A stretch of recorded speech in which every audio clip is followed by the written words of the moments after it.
ዱብ ሲልም ያው ብሎ ይጮሃል። ስንወለድ ሁላችንም ሰይጣን መጅልቅ አርግቶን ያያልን እያለቀስን ነው ብሏል ነው ቪዲዮ አለ ክርስቶስን ፖስት ይቻላል እንደዚህ ብሎ ማለት ነው። እኛ ስንወለድ ብለን የምናለቅሰው አለ ሰይጣን መጅልቅ አርጎን ስለምንመጣ ነው አለ። ሁሉም ከመርየም ከኢሳቅ ሌላ ሁሉም ተመጅልጎን ይመጣው ብሏል ሼኩ ማለት ነው። እንደውም ማን ነው የሚችለው ትከፍችልናለሽ? ሰው ልጅ በተወለደ ቁጥር አሉ ማንኛውም ሕፃን በሚወለድበት ዕለት ልክ ከእናቱ ሆድ ወጥቶ ምድር ዱብ ሲልም ያው ብሎ ይጮሃል። ያኔ የማንም እንግዲህ ህይወት ካለው ሞቶ ከሆነ ነው የማይጮኸው። በህይወቱ ተተወለደ አንድ ልጅ ልክ እናቱ መሬት ዱብ ሲል ይጮሃል የግድ ማለት ነው። ያኔ ምስጢር አናውቅም ነበር ለምን እንደሚጮህ ማለት ነው። ያ ጭርር ብሎ የሚያለቅሰው ህፃኑ ልጅ ከእናቱ ሆድ ሲወጣ አንድ ጥቃት ስለሚፈጸምበት ነው አሉ ነብዩ አለይሂ ሰላቱ ወሰላም። ኢብሊስ ለዒን ለዕነቱላህ አለይ ያንዳንዱ ልጅ እናቱ ምጥ በምትያዝበት ጊዜ በተጠንቀቅ ይቆማል ማለት ነው። አጠገብ ይቆማል። ልክ ዱብ ሲል በቁንጥጫ ይዞ ለምዝግ ያደርገዋል። ረር ብሎ ያለቅሳል ልጁ ማለት ነው። ያኔ ለምንድን ነው እንደዛ የሚባለው? ሸይጣን ቆንጥጦት ነው አሉ። እና ሰላም በሰይጣን ሰው ልጅ በተወለደ ቁጥር አሉ ማንኛውም ሕፃን በሚወለድበት ዕለት ልክ ከእናቱ ሆድ ወጥቶ ምድር ዱብ ሲልም ያው ብሎ ይጮሃል። ያኔ የማንም እንግዲህ ህይወት ካለው ሞቶ ከሆነ ነው የማይጮኸው። በህይወቱ ተተወለደ አንድ ልጅ ልክ እናቱ መሬት ዱብ ሲል ይጮሃል የግድ ማለት ነው። ያኔ ምስጢር አናውቅም ነበር ለምን እንደሚጮህ ማለት ነው። ያ ጭርር ብሎ የሚያለቅሰው ህፃኑ ልጅ ከእናቱ ሆድ ሲወጣ አንድ ጥቃት ስለሚፈጸምበት ነው አሉ ነብዩ አለይሂ ሰላቱ ወሰላም። ኢብሊስ ለዒን ለዕነቱላህ አለይ ያንዳንዱ ልጅ እናቱ ምጥ በምትያዝበት ጊዜ በተጠንቀቅ ይቆማል ማለት ነው። አጠገብ ይቆማል። ልክ ዱብ ሲል በቁንጥጫ ይዞ ለምዝግ ያደርገዋል። ረር ብሎ ያለቅሳል ልጁ ማለት ነው። ያኔ ለምንድን ነው እንደዛ የሚባለው? ሸይጣን ቆንጥጦት ነው አሉ እና ሽንጡ ላይ ሲመዘልገው ረር ብሎ ያለቅሳል በጥፍሩ እንደዛ አጣብቆ። ሂነ ይውለዱ በተወለደ ቁጥር ማንም ልጅ ይሄን እጣ ፈንታው ነው ማለት ነው። ምንድን ነው እኔ እንግዲህ የእኔ ደንበኛ አሁን ነው እንትን ሲለው ነው ማለት ነው። ሲባርከው በስ እንግዲህ እኔ እጅ ላይ ነው የወድቀው መጀመሪያ ካሁን በኋላ እኔ ጋር መሆን አለብህ እምቢታ አልቆየልህ ብሎ ማስጠንቀቂያ ሲሰጠው ነው ማለት ነው።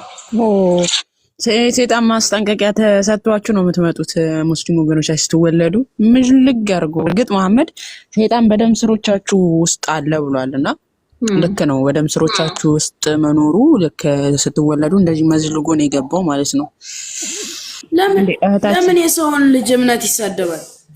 አረ ቀስ በይ ተረጋጊ። ገና ከመግባቷ ምንድነው? ተረጋጊ እና እህታችን ሃይማኖትሽ ምንድነው? ሙስሊም ነሽ? ሙስሊም ነኝ አልኩሽ እኮ ቅድም አልሰማሽም? ጥያቄሽን ብቻ ታቀርቢያለሽ። ርዕሱ በመሐመድ ትምህርትና ስብዕና ነው።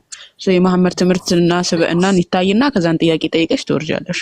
ሌላ ሀሳብ አይቻልም። እሺ እህታችን እኔ ጥያቄ ማለት ነው ኢየሱስ አምላክ ለመሆኑ አንድ ማስረጃ አምጡልኝ። እኛ ደግሞ ኢየሱስ ደግሞ ለኛ ምናችን ነው? ነብያችን ነው። ያው ሁሉም እንደሚታወቀው ለኛ መላእክተኛችን ነው ከአላህ የተላከልን። እኔም ለሱ ማስረጃ አመጣለሁኝ፣ እናንተም ለዚህ ማስረጃ አምጡልኝ። መልካም እሺ ጥሩ።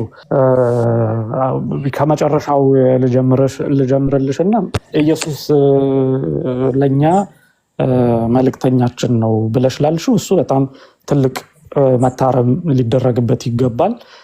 ኢሳ በሚለው እንድታስተካከዩ ማለት ነው። አዎ ኢሳ ለአንቺ መልእክተኛሽ ነው። ኢየሱስ ተብሎ በቁርአኖች ላይ አልተቀመጠም አይደለ? ኢየሱስ ተብሎ በቁርአኖች ላይ አልተቀመጠም። ኢሳ ስለ ኢሳ ከሆነ የምታወሪው ትክክል ነው።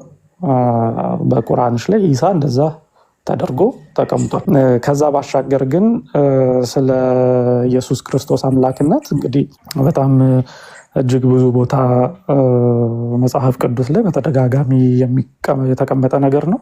ጌታ እንደሆነ ራሱን በዮሐንስ ወንጌል ላይ ጌታ ነኝ ብሎ ዮሐንስ ወንጌል ምዕራፍ 13 ላይ ተናግሯል። ከዛ ባሻገር ዮሐንስ ራእይ ላይ ደግሞ አልፋና ኦሜጋ መጨረሻውና መጀመሪያውና መጨረሻው እኔ ነኝ ብሎ ይናገራል ኢየሱስ ክርስቶስ። አልፋና ኦሜጋ እንግዲህ ፈጣሪ በብሉይ ኪዳን ላይ ሁሉም ሙስሊም ፈጣሪ ነው ይሄንን ነገር የተናገረው ብሎ የሚቀበለውን አልፋና ኦሜጋ የሚለው መጀመሪያውና መጨረሻው እኔ ነኝ ብሎ በብሉይ ኪዳን አምላክ ሲናገር እናውቃለን። ያንኑ ቃል ደግሞ ኢየሱስ ክርስቶስ ወስዶ እኔ ነኝ አልፋና ኦሜጋ እኔ ነኝ። እሱን ማስረጃውን ከፍቼ ላሳይሽ። ሁለቱንም ክፍል በብሉይ ኪዳንም በአዲስ ኪዳንም ፈጣሪ ለፈጣሪ ብቻ የሚገባው ስም እንዴት እሱ እንደወሰደ ላሳይሽ። ሁለቱን ከፍቼ እሱ እስከሚያወጣ አንድ ነገር ልናገር። አንተ እስከምታወጣ ይኸው ከፈትኩኝ። ሱዲ ኢሳያስ 44:6 ግን ረጅም ነገር ካልሆነ እንትን በል አንተ ተናገርና ልክፈት ነው። አይ አጭር ነው። አንደኛው ጌታ ነኝ ማለቱን አንተ ልታወጣላት ነው። የሰው ልጅስ የሰንበት ጌታዋ ነው ይላል። ስለዚህ ለኛ ምን እያለ እንደሆነ እንረዳታለን። ለሷም ምናልባት ጌታ ማለት ምን ማለት ነው ምን ነገር ስላለኝ ነው። ከዛ ከነሱም ጋር ኮምፔር አድርገን በሪፈረንስ እንኳን ብናየው ጌታችሁ ግን አይደለም ብሎ ከደጃል ጋር ኮምፔር አድርጎ ሲያመጣው ጌታችሁ ግን ይሄን አይመስልም የሚለው ነገር አለና ጌታ ማለት መጀመሪያ ፈጣሪ አምላክ አስገኛችን አዳኛችን እያልን እንደሆነ ልብ ልትይል ይገባታል የሚል ነገር ስላለኝ ነው። ከዛ ካልገባት በሌሎችም እንሄዳለን። እሺ ቴንኪው ሱዲ። ልክ ነው፣ እነሱንም እናነሳለን። ማማይ ትንሽ ዞር አድርጊው እንትኑን። እሺ በትንቢተ ኢሳይያስ እንግዲህ በብሉይ ኪዳን ላይ እግዚአብሔር አምላክ ሲናገር በምዕራፍ 48 ቁጥር 12 ላይ አንድ ቦታ እንዲሁ ላውጣ ብዬ ነው እንጂ በጣም ብዙ ቦታ በተደጋጋሚ ይህንን የሚናገረው ስለሆነ ማለት ነው። ያዕቆብ ሆይ የጠራሁህም እስራኤል ሆይ ስማኝ፣ እኔ ነኝ፣ እኔ ፊተኛው እኔ ኋለኛውም ነኝ ብሎ እግዚአብሔር ሲናገር እንመለከታለን።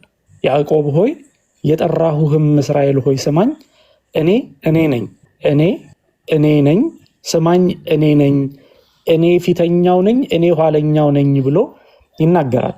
ይሄ እንግዲህ ፈጣሪ አምላክ የተናገረውን ንግግር ራሱ ደግሞ ኢየሱስ ክርስቶስ ደግሞ ሲናገር እንመለከታለን። ይህንን በዮሐንስ ራእይ በአዲስ ኪዳን ሄደን ምዕራፍ 1 ቁጥር 17 ላይ ወርደን እንዲህ ብሎ ይናገራል። ባየሁትም ጊዜ እንደ ሞተ ሰው ሆኜ በእግሩ በታች ወደቅኩኝ፣ ቀኝ እጁንም ጫነብኝ። ዮሐንስ ነው ይሄንን የሚናገረው፣ መጽሐፉን የጻፈው ማለት ነው። ባየሁትም ጊዜ እንደ ሞተ ሰው ሆኜ ከእግሩ በታች ወደቅኩኝ፣ ቀኝ እጁንም ጫነብኝ፣ እንዲህም አለኝ፣ አትፍራ፣ ፊተኛውና መጨረሻው ሕያውም እኔ ነኝ ይላል። ልክ በብሉይ ኪዳን ፊተኛውና ኋለኛው መጀመሪያውና መጨረሻው እኔ ነኝ እንዳለ ፊተኛውና መጨረሻው ሕያውም እኔ ነኝ ብሎ ደግሞ ኢየሱስ ክርስቶስ እዚህ ጋር ይናገራል።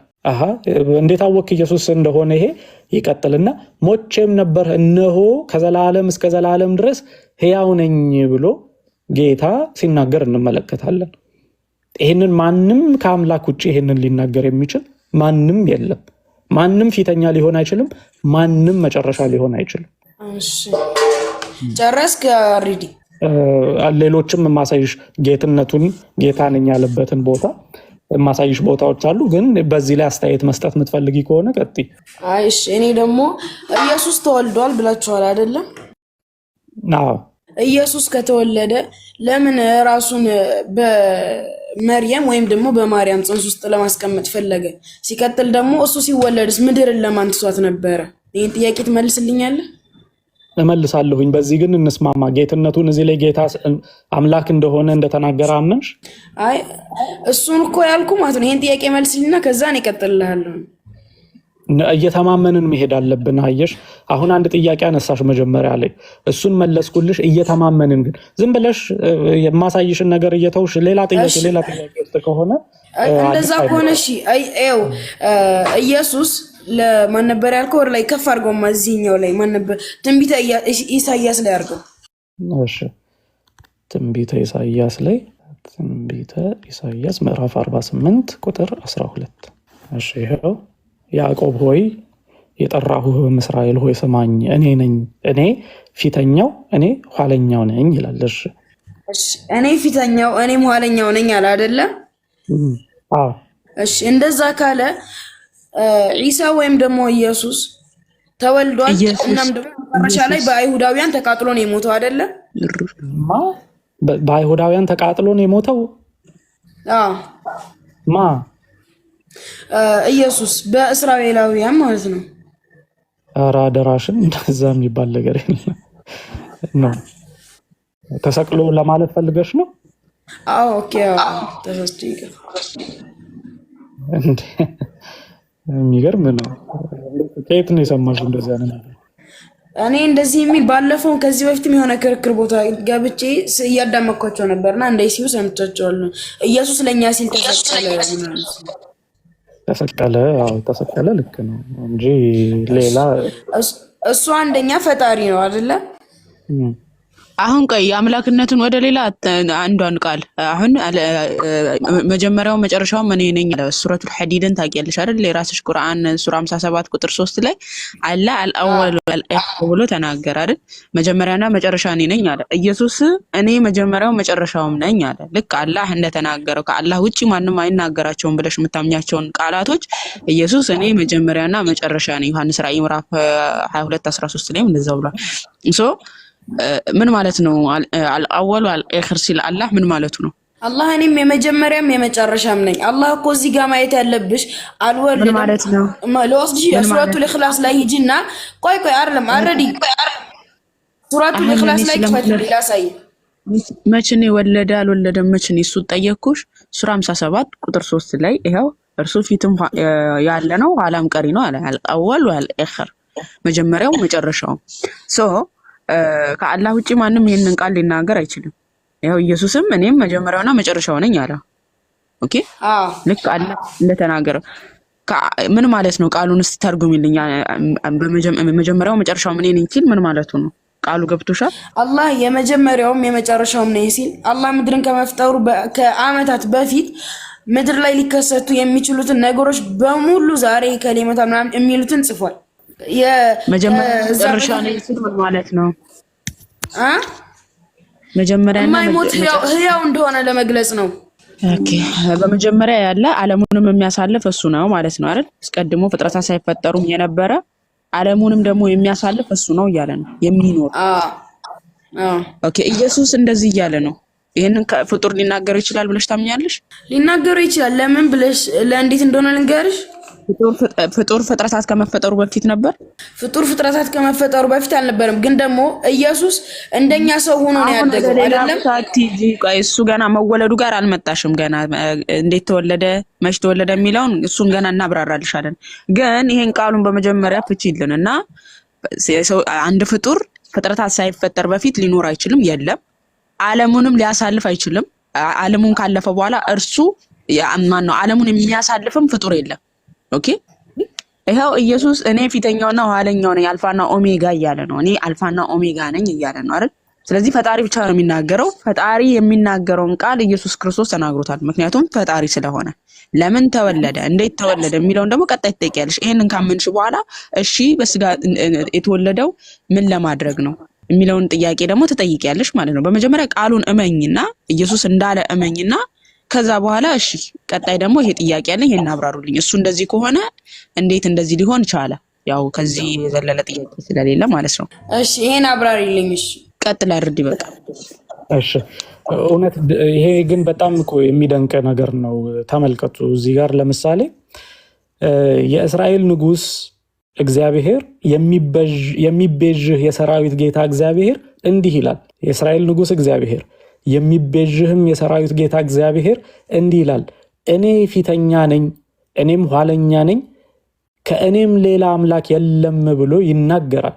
ከእኔም ሌላ አምላክ የለም ብሎ የሚናገረው ጌታ አምላክ እግዚአብሔር ይሄንኑ ስም ወስዶ ኢየሱስ ክርስቶስ እኔ ፊተኛው ነኝ እኔም ኋለኛው ነኝ ብሎ ሲናገር ስላሴ ከሩቅ ሰዎች ይዘው የመጡት ሐሳብ ሳይሆን ራሱ አንዱ እግዚአብሔር ከኔ በቀር ሌላ አምላክ የለም ያለው እግዚአብሔር ራሱን በሶስት አካል ላይ ገለጠው ብለን የምንናገረው ይሄንኑ ስም ራሱ እግዚአብሔር ራሱ የሰራዊት ጌታ አምላክ ራሱ የእስራኤል ንጉስ እኔ ፊተኛው ነኝ እኔ ኋለኛው ነኝ ብሎ ደግሞ በራእይ ዮሐንስ ደግሞ ሲናገር እንመለከታለን ማለት ነው። በራእይ ዮሐንስ ላይ ጌታ እንዲህ ብሎ ይላል፣ አትፍራ ፊተኛውና መጨረሻው ሕያውም እኔ ነኝ፣ ሞቼም ነበር እነሆ ለዘላለም እስከ ዘላለም ድረስ ሕያው ነኝ ብሎ ወልድ ኢየሱስ ክርስቶስ ይህንን ይናገራል ማለት ነው። ይሄ ምንም የሚያከራክር ሐሳብ አይደለም። በነገራችን ላይ መጽሐፍ ቅዱስ የኢየሱስ ክርስቶስን አምላክነት አያስተምርም ብሎ የሚከራከሩ ሰዎች በጣም ጭፍንነት የተሞላበት ካልሆነ በስተቀር ያስተምራል ግን አንቀበልም የሚሉትን ሰዎች እኔ የበለጠ አክብሮት አለኝ። ምክንያቱም እያነበብኩኝ መካድ ስለማልችል ማለት ነው። በቃ ግልጽ ነው፣ የተቀመጠው ነገር ግልጽ ነው። አምላክ ነው ወይ? አዎ፣ መጀመሪያም መጨረሻም ፊተኛውም ኋለኛውም ቅድመ ዓለም ሳይፈጠርም ከሁሉ በፊት ጊዜ የማይገድበው በፊት ወደ ኋላም ወደፊትም ያለሁት እኔ ነኝ ብሎ ደግሞ ኢየሱስ ክርስቶስ ይናገራል። እና ይሄ ምንም የሚያጠያይቅ አይደለም። አምላክ ነው ወይ? አዎ አምላክ ነው። አምላክ ነኝ ብሎ ተናግሯል። ይኸው አምላክ ነው። ለዚያም የእስራኤል አምላክ ቅዱስ ከኔ በቀር ሌላ አምላክ ማንም የለም ብሎ የተናገረው ራሱ ነው። ኦኬ፣ ራሱ ተናግሯል ማለት ነው። ይሄን እዚህ የእስራኤል ንጉስ ነኝ ለማለት ለምን ፈለገ? እኛ ጋር አሁን እንደምታውቀው ዒሳ ለእስራኤላውያን ነው አይደል የተላከው? ለእስራኤላውያን ብቻ ሳይሆን ለዓለምም ነው። ለዓለም ነው፣ ግን እሱ የተላከበት አካባቢ እስራኤል ነው። አይ ለዓለምም ነው የተላከው ነው የሚለው መጽሐፋችሁ። እሱን እኮ እላለሁ፣ ግን እዛ የተላከበት አካባቢ እሱ የኖረበት አካባቢ ወደ እስራኤል አካባቢ ነው አይደለ?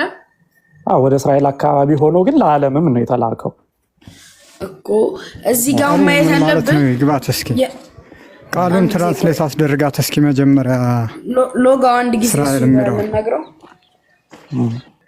አረዲ እሱ አሁን እዚህ ጋር የእስራኤል ንጉስ ነኝ ያለ ኢሳ ለማን የተላከው? ለእስራኤል። እኛ ኢሳ ምንለው እናንተ ኢየሱስ ነው አይደል የምትሉት? አይ ኖት ነሰሰርሊ የታሪክ መመሳሰል እንዳለ ሆኖ ግን በጣም ይለያያሉ። እኛ ኢየሱስ ክርስቶስ ብለን የምንጠራው አምላካችን እና እናንተ ኢሳ ብላችሁ የምትጠሩት አካል በጣም ብዙ ልዩነቶች አሉ። እናንተ ኢሳ የምትሉት እግዚአብሔር ልጅ ያልሆነ በቀራንዮ መስቀል ላይ ያልተሰቀለ ከመርየም ከምትባል ከአንዲት ሴት በዘንባባ ስር የተወለደ እንደዚህ አይነት ነው። ብዙ ልዩነቶች አሉ ከኛ ጋር የማይመሳሰል ስለሆነ እሱን መለየት። ለዛ ነው ኢሳ ስንልና ኢየሱስ ክርስቶስ ስንል የተለያዩ ናቸው ብለን የምንለው። አወላለዱም ጭምር እዚህ ጋር ማለት ነው። አረዲ እግዚአብሔርና ኢየሱስ ምንድነው ልዩነታቸው? ሲቀጥል ደግሞ እግዚአብሔር ኢየሱስ የእግዚአብሔር ልጅ ነው አልከኝ አይደል? አሁን እግዚአብሔር የኢየሱስ ልጅ ከሆነ ኢየሱስ ነው ወደ ምድር የተላከው። ኢየሱስ ወደ ምድር ከተላከ ደግሞ እንዴት የሰው ልጅ እንዴት ፈጣሪ ሊሆን ይችላል? እሺ መልካም። በቃ ወደ አሁኑ ጥያቄ ስንለፍ የመጀመሪያው ላይ ግልጽ ይመስለኛል፣ አምላክነቱን ገልጿል። እግዚአብሔርና ኢየሱስ ምንድነው ልዩነታቸው? ወደ መሬት ከተላከ የሰው ልጅ እንዴት አምላክ ይሆናል ብለሽ ላልሽው እግዚአብሔርና ኢየሱስ ብለን ነጣጥለን አይደለም። ኢየሱስ ክርስቶስ ራሱ እግዚአብሔር ነው ብለን ስለምንል እግዚአብሔር ራሱን በሶስት አካል ነው የገለጠው። የክርስቲያኖች እምነት አንዱ አምላክ እግዚአብሔር ራሱን በሶስት አካል ነው የገለጠው። ይሄ የአምላክ ጥበቡ ነው። ረቂቅ የሆነ አምላክ ነው። እኛ መርምረን ልንደርስበት የምንችል አይደለም። አንዱ አምላክ አሁን አንቺ አንዷ ሪፐርስ ሆነሽ ሳለ ግን መንፈስ ስጋና ነፍስ አለሽ። ያንን ግን ረቂቅ በሆነ ችሎታ ቢኖርሽ መለኮታዊ የሆነ ችሎታ ቢኖርሽ እና በሶስት አካል ኤግዚስት ማድረግ ብትችይ መኖር ብትችይ ሪፐርስ ተብለሽ ትጠራለሽ። ስጋሽም ሪፐርስ ነው፣ መንፈስሽም ሪፐርስ ነው፣ ነፍስሽም ሪፐርስ ነው ተብሎ ይጠራል። ግን ስቲል አንዷ ሪፐርስ ራስሽ ሆነሽ ማለት ነው። እንዲሁ ይሄ እንዲያው ለአእምሮ እንዲቀል ምሳሌ ለመስጠት በፀሐይም ለምሳሌ ምሳሌ መስጠት ይቻላል። የተሻለ ምሳሌ ነው እንዲያውም ፀሐይ ሰማይ ላይ ያለችው ፀሐይ ሆና ሳለ መሬት ላይ ግን ብርሃኑ ይደርስሻል፣ ሙቀቷ ይደርስሻል። ከላይ ራሷ ፀሐይ ነች። ግን አንዷ ፀሐይ ምን አላት? ክበቧ አለች፣ ሰማይ ላይ ያለች ሙቀቷ አለ ምድር ላይ የሚደርስሽ። ከዛ ደግሞ ብርሃኑ አለ። ብርሃን ላይ መሬት ላይ የደረሰው ብርሃን ከፀሐይ ተነጥሎ አይደለም፣ ግን ራሷ ፀሐይ ሆነ የፀሐይ ብርሃን ብለሽ ትጠሪያለሽ። የፀሐይ ሙቀት ብለሽ ትጠሪያለሽ። ፀሐይም ብለሽ ክበቧን ትጠሪያለሽ። አንዱ ፀሐይ ራሱ ሆኖ ማለት ነው።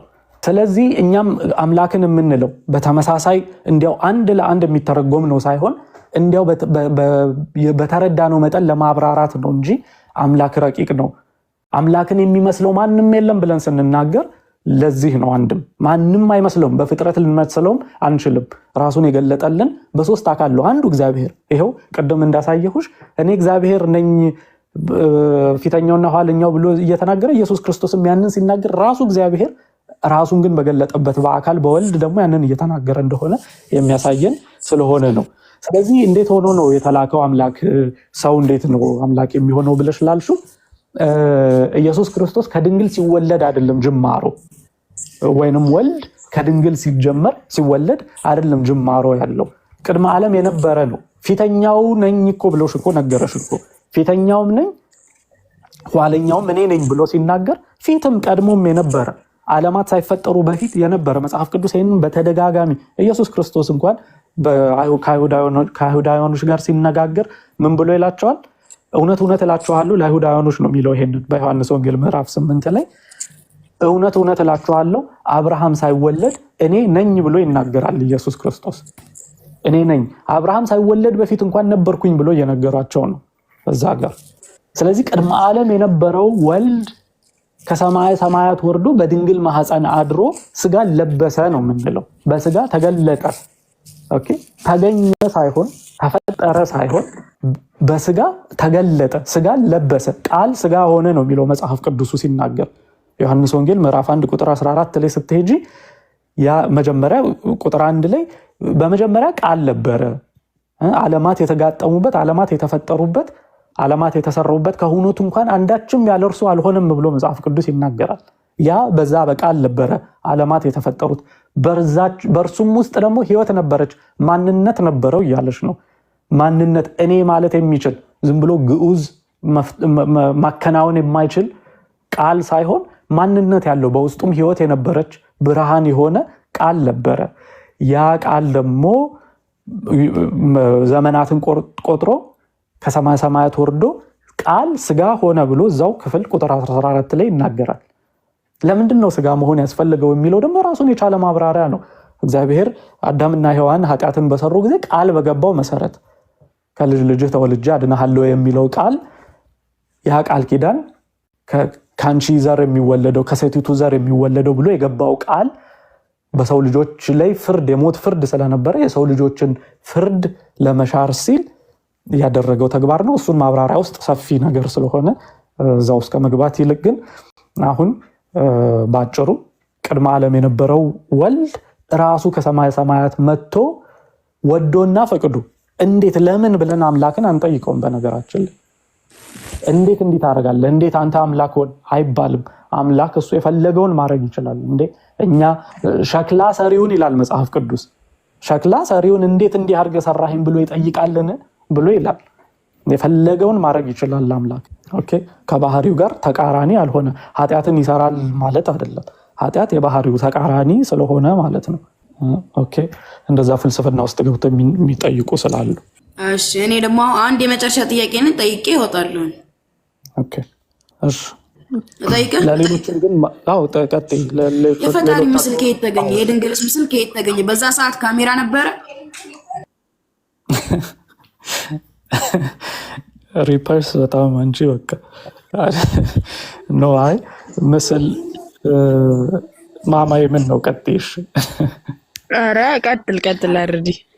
ኦኬ እሺ። አይ ምስል ይሄ የምታዩ ምስል እነዚህ እራሳቸው ናቸው ይሄንን ነው የሚመስሉት የሚለውን ለመግለጽ አይደለም። እነዛ ምስሎች የተደረገውን ድርጊት ለማስታወስ እንዲጠቅሙ ነው እንጂ ይሄ ነው ቀጥታ ይሄ ነው የኢየሱስ ክርስቶስ ምስል ብሎ የሚያምን ክርስቲያንም የለም።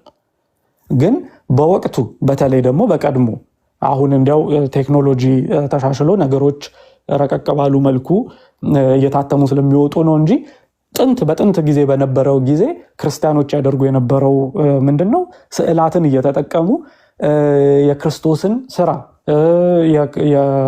የቅዱሳትን ስራ በስዕል ይገልጹ ነበር። አንዳንድ ጊዜ ትምህርት ላይ ራሱ ለምሳሌ ትምህርት ቤት የተማርን ሰዎች እናውቃለን አይደል? በስዕል ሲቀመጥልንና አንዳንድ ነገር በጽሁፍ ሲቀመጥ የተለያየ ነው። በስዕል የበለጠ ቪዥዋል ለርነርስ የሚባሉ አሉ። ቪዥዋል ለርነርስ ማለት በማየት ከማንበብ ይልቅ በማየት ደግሞ የበለጠ የሚረዱ ሰዎች ስላሉ አሁን የክርስቶስን ስቅለቱን የሚያሳዩ ስዕላትን ብትመለከቱ ስለ ፎቶ ላይ ሳይሆን ትኩረቱ ክስተቱ ላይ ነው። ክስተቱ ላይ ያ በቀራንዮ መስቀል ላይ ክርስቶስ የከፈለውን ዋጋ እንድታስታውሺ በስዕል የተቀመጠበት ነው እንጂ ሌላ እንትኑን ምንድነው እንደ መታወቂያ ፎቶ እንድትጠቀሚበት አይደለም። ምንም ከዛ ጋር የሚገናኝ አይደለም። ግን ሌላ ሰው ዲያቆንም ስላሉ ቀጥሉና የተሻለ ማብራሪያ ደግሞ መስጠት ይቻላል። እና እሺ ይሄኛው ደግሞ ማለት ነው ለምን እነሱ ይሄን መጠቀም ፈለጉ? አሁን ለምሳሌ እኛን ታያለ አይደለ? የመሐመድን ፎቶ የመሐመድ ስዕል ወይም ደግሞ የረሱላችን ሰለላሁ ዐለይሂ ወሰለም ስዕል የለም። ያአላህም በተመሳሳይ ለምን ይሄን ማድረግ ተፈለገ? ለምንድን አሁን ለምሳሌ እንደኛ ለምን በጽሁፍ አልሆነም? እሱን እኮ አሁን ኦልሬዲ ነግሬሻለሁኝ። በእስልምና ለምንድን ነው የተከለከለው የሚለው የማን ነው የሚያስተካክለው? መልአክ ይፈራሉ። ስዕል በእስልምና የማይፈቀደው መላእክት ስዕል አድኖን ስዕላትን ይፈራሉ። ለዛ አይፈቀድም። ማማ ያትሳሳቺ ማንም ስዕልን የሚፈራ የለም። ስዕል እኮ ቪዥን ነው። ምንም የሚሆን ነገር የለውም።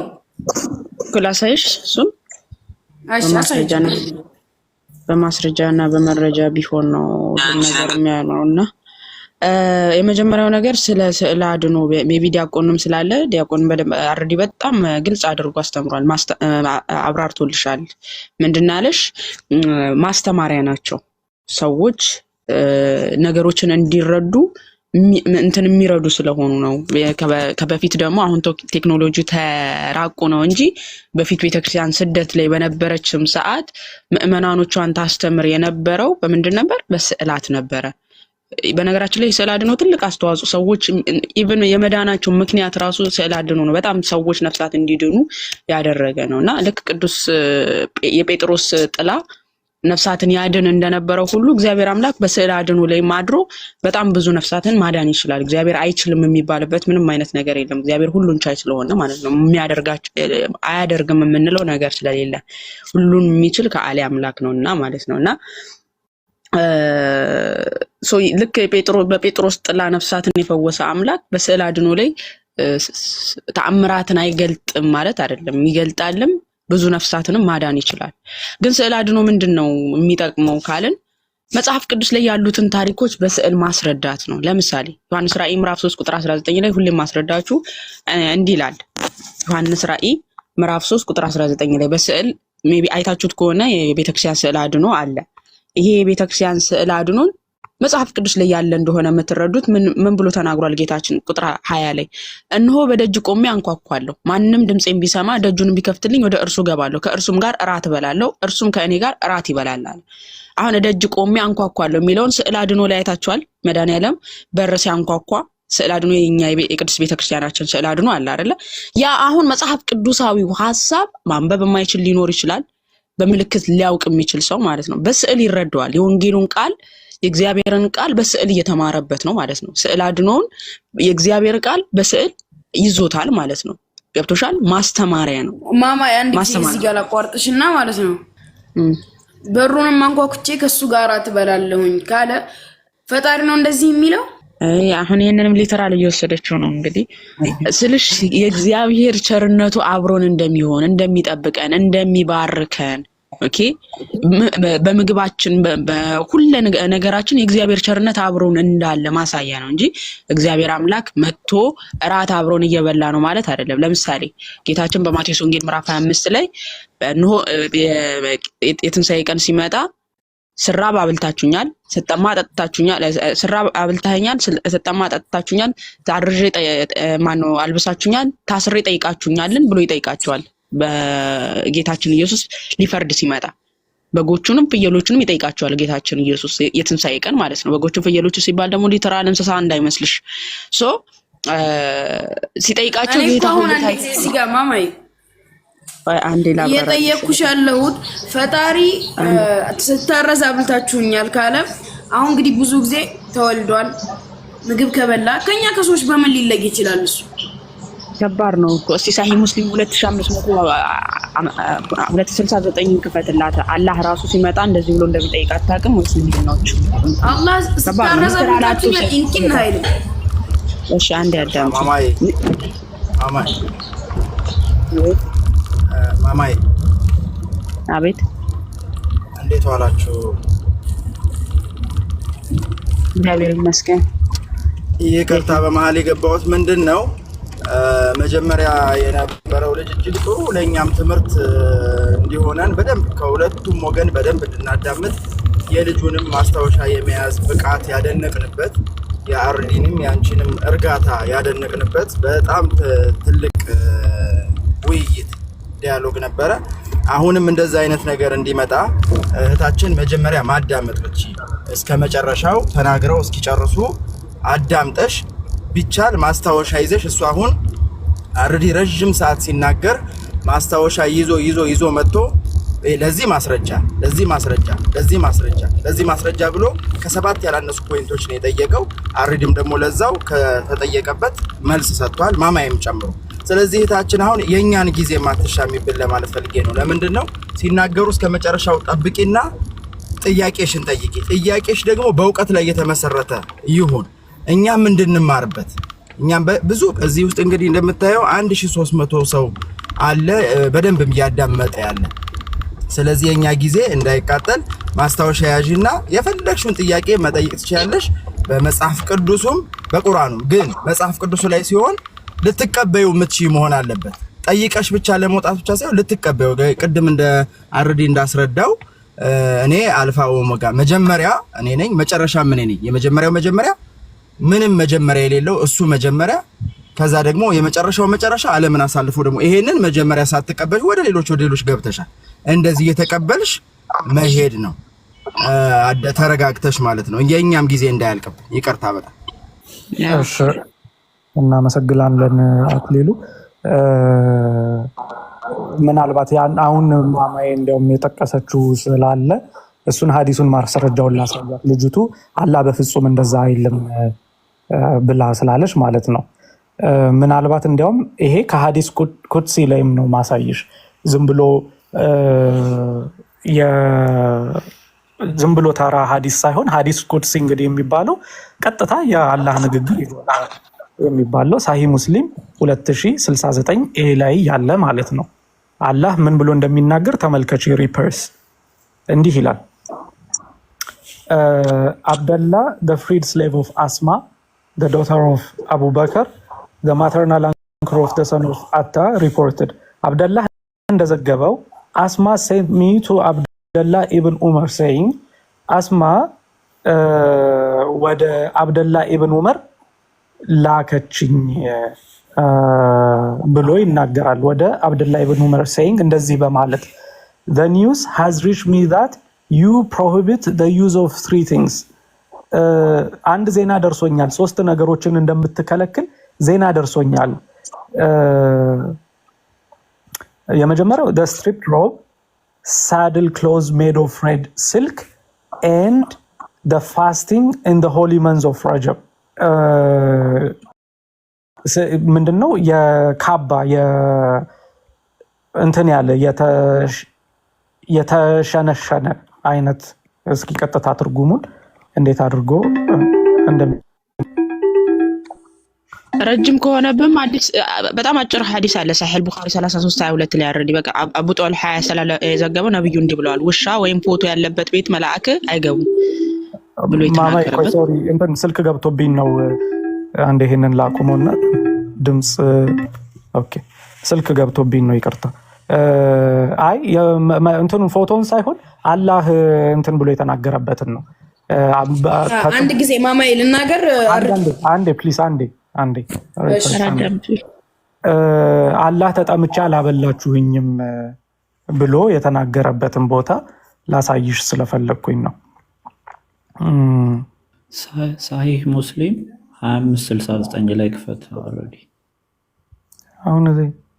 አሁን ሶሪ ሀዲስ ቁድሲ እኮ ብዬ ከፍቼ ይኸውና ሀዲስ 18 40ኛው ሀዲስ ማለት ነው። ሀዲስ 18 ከ40ዎቹ ሀዲስ ቁድሲዎች ውስጥ 18ኛው ሀዲስ ይኸውና እዛ ላይ ነው ያለው። ከየት እንዳነብ እያነበብኩ እንደነበር እግዚአብሔር ያውቅ። ኦን ዘ ኦቶሪቲ ኦፍ አቡ ሁሬራ እንደዘገበው ሜይ አላህ ቢ ፕሊዝድ ዊዝ ሂም ሁ ሴድ ዘ ሜሴንጀር ኦፍ አላህ ሴድ፣ አቡ ሁሬራ እንደዘገበው የአላህ መልእክተኛ እንደዚህ አለ ይለናል። አላህ the mighty and sublime be he will say on the day of resurrection፣ አላህ በቂያማ ቀን እንዲህ ይላል፣ ኦ son of Adam፣ የአደም ልጅ ሆይ I fell ill and you visited me፣ ታምሜ አልጎበኘኸኝም፣ you visited me not። He will say, O Lord, how should I visit you when you are the Lord of the worlds? ጌታ ሆይ እንዴት አድርጌ ነው የምጎበኝህ አንተ የዓለማት ጌታ ሆነ ሳለህ ብሎ ይመልስለታል። He will say, did you not know that my servant so and so had fallen ill and you visited him not? እገሌ የሚባለው አገልጋዬ ታሞ ሄዳ አልጎበኘኸውም አይደለምን ብሎ እየተናገረ ይቀጥላል። ከዛ በኋላ ሌላም ቦታ ላይ ኦ ሰን ኦፍ አደም I asked you for food and you fed me not። በነገራችን ላይ ይሄ ነገር ቃል በቃል ከመጽሐፍ ቅዱስ የተወሰደ ቀጥይ ማሜ። አረ ቀጥል። አዎ ነው ያልኩ። ቀጥል። ኢየሱስ ክርስቶስ በመጽሐፍ ቅዱስ ላይ ተርቤ አላበላችሁኝም፣ ተጠምቼ አላጠጣችሁኝም ብሎ የተናገረውን ቃል በቃል እዚህ ላይ ይኸው ታምሜ አልጠየቃችሁኝም፣ ኦ ሰን ኦፍ አደም I asked you for food፣ ተርቤ አላበላችሁኝም ይላል አላህ። he will say ከዛ በኋላ ይቀጥልና ኦ ሰን ኦፍ አደም I asked you to give me to drink፣ ተጠምቼ አላጠጣችሁኝም ይላል። ኢየሱስ ክርስቶስ የተናገረውን ነገር በመጽሐፍ ቅዱስ እስኪ ወንጌል ላይ እንመልከተው። ጥቅሱን ታስታውሻለሽ ማማዬ? ማቴዎስ 25 የማቴዎስ ወንጌል 25:31። አመሰግናለሁ። ተመልከቱ ምን ያህል ኮፒ የተደረገ እንደሆነ። የሰው ልጅ በክብሩ በሚመጣበት ጊዜ ከእርሱ ጋር የቅዱሳን መላእክቱ ሁሉ በዚያን ጊዜ በክብሩ ዙፋን ይቀመጣል። እዚህ ጋር ነው 31 ነው ያላችሁኝ አይደል? አዎ ቀጣይ አሁን ይጠይቃቸዋል። አሕዛብም ሁሉ በፊቱ ይሰበሰባሉ፣ እረኛም በጎቹን ከፍየሎቹ እንደሚለይ እርስ በርሳቸው ይለያቸዋል። በጎቹን በቀኙ ፍየሎቹንም በግራ ያቆማቸዋል። ንጉሱም በቀኙ ያሉትን እንዲህ ይላቸዋል፣ እናንተ የአባቴ ብሩካን ኑ፣ ዓለም ከተፈጠረበት ጊዜ ጀምሮ የተዘጋጀላችሁን መንግስት ውረሱ። ተርቤ አብልታችሁኛልና፣ ተጠምቼ አጠጥታችሁኛልና፣ እንግዳ ሆኜ ተቀብላችሁኛልና፣ ታርዤ አልብሳችሁኛልና፣ ታምሜ ጠይቃችሁኛልና፣ ታስሬ ወደ እናንተ መጥቻለሁና። ጻድቃን መልሰው ይሉታል፣ ጌታ ሆይ ተርበህ አይተን መቼ ያበላንህ? ወይስ ተጠምተህ አይተን መቼ ያጠጣንህ? የሚለውን ቃል በቃል ተወስዶ እዚህ በሐዲስ ቁድሲ ላይ ምን ይላል? አላህ ተርቤ አላበላችሁኝ፣ ኦ ሰን ኦፍ አደም I asked you to give me drink፣ ተጠምቼ አላጠጣችሁኝም ይላል። ከዛ ሰዎቹ መልሰው ወርዳ ሄደች። ድንቅ ነው። ኦኬ በቃ ቀጥል። ለልጆቹ ቀጥል አንተ። አክሊሉም ኦኬ ቀጥል ልትል የፈለግከው ነገር ካለ አሳያቸው ብዬ ነው። አሳያቸውና ጨርስ። መልካም እሺ። በጣም የሚደንቅ ነው በእውነት ኮፒ ፔስት ነው ይሄ ሐዲስ ቁድሲ ማለት አላህ ቃል በቃል የተናገረው ሐዲስ ተብሎ በጣም ትልቅ ቦታ 40 ናቸው፣ በቁጥር 40 ናቸው። 18ኛው ሐዲስ ነው። በጣም ትልቅ ቦታ ከሚሰጣቸው ውስጥ ነው። አላህ እንደዚህ ብሎ ተናገረ የሚለውን የኢየሱስ ክርስቶስን ቃል ራሱን እዚህ ላይ አላህ ተናገረ ብለው አስቀምጠው እናገኛለን። ከዛ ሰዎቹ መልሰው ይመልሳሉ እኮ ለአላህ መቼ ነው ተርበህ ያላበላንህ? መቼ ነው ተርበህ ያላጠጣንህ? እያሉ ይመልሳሉ። ልክ መጽሐፍ ቅዱስ ላይ እንዳነበብ ነው። እዚህ ጋር ጻድቃንን መልሰው ይሉታል፣ ጌታ ሆይ ተርበን አይተን መቼ አላበላንህም? ተጠምተህን መቼ አላጠጣንህም? ይሉታል ሲል እዚህ ጋርም ምንድን ነው ኦ ሎርድ ሃው ሹድ አይ ጊቭ ዩ ቱ ድሪንክ ዌን ዩ አር ዘ ሎርድ ኦፍ ዘ ወርልድስ? መቼ ነው ተጠምተህ ያላጠጣን? አንተ የዓለማት ጌታ ሆነ ሳለ እንዴት ነው ያላጠጣን ብለው ተናገሩ ብሎ ይለናል። ይሄ ድንቅ ነው። ኦኬ ቀጥሉ። ምትቀምሩት ካለ አሁን ይህንን የተነሳው ለምንድን ነው? ዮሐንስ ራዕይ ምዕራፍ 3:20 ላይ እያወራሁ በመሀል ገባችብኝ። ምን ብላ እነሆ በደጅ ቆሜ ስዕል አድኖ ምንድን ነው የሚለውን እንድንረዳ ማስተማሪያም ጭምር ነው ብዬ እያወራሁ ነበረ። ምንን አነሳው? ዮሐንስ ራዕይ ምዕራፍ 3:20 ላይ ለምሳሌ እነሆ በደጅ ቆሜ አንኳኳለሁ፣ ማንም ድምፄን ቢሰማ ደጁን ቢከፍትልኝ ወደ እርሱ ገባለሁ፣ ከእርሱም ጋር እራት እበላለሁ፣ እርሱም ከእኔ ጋር ይበላል አለ።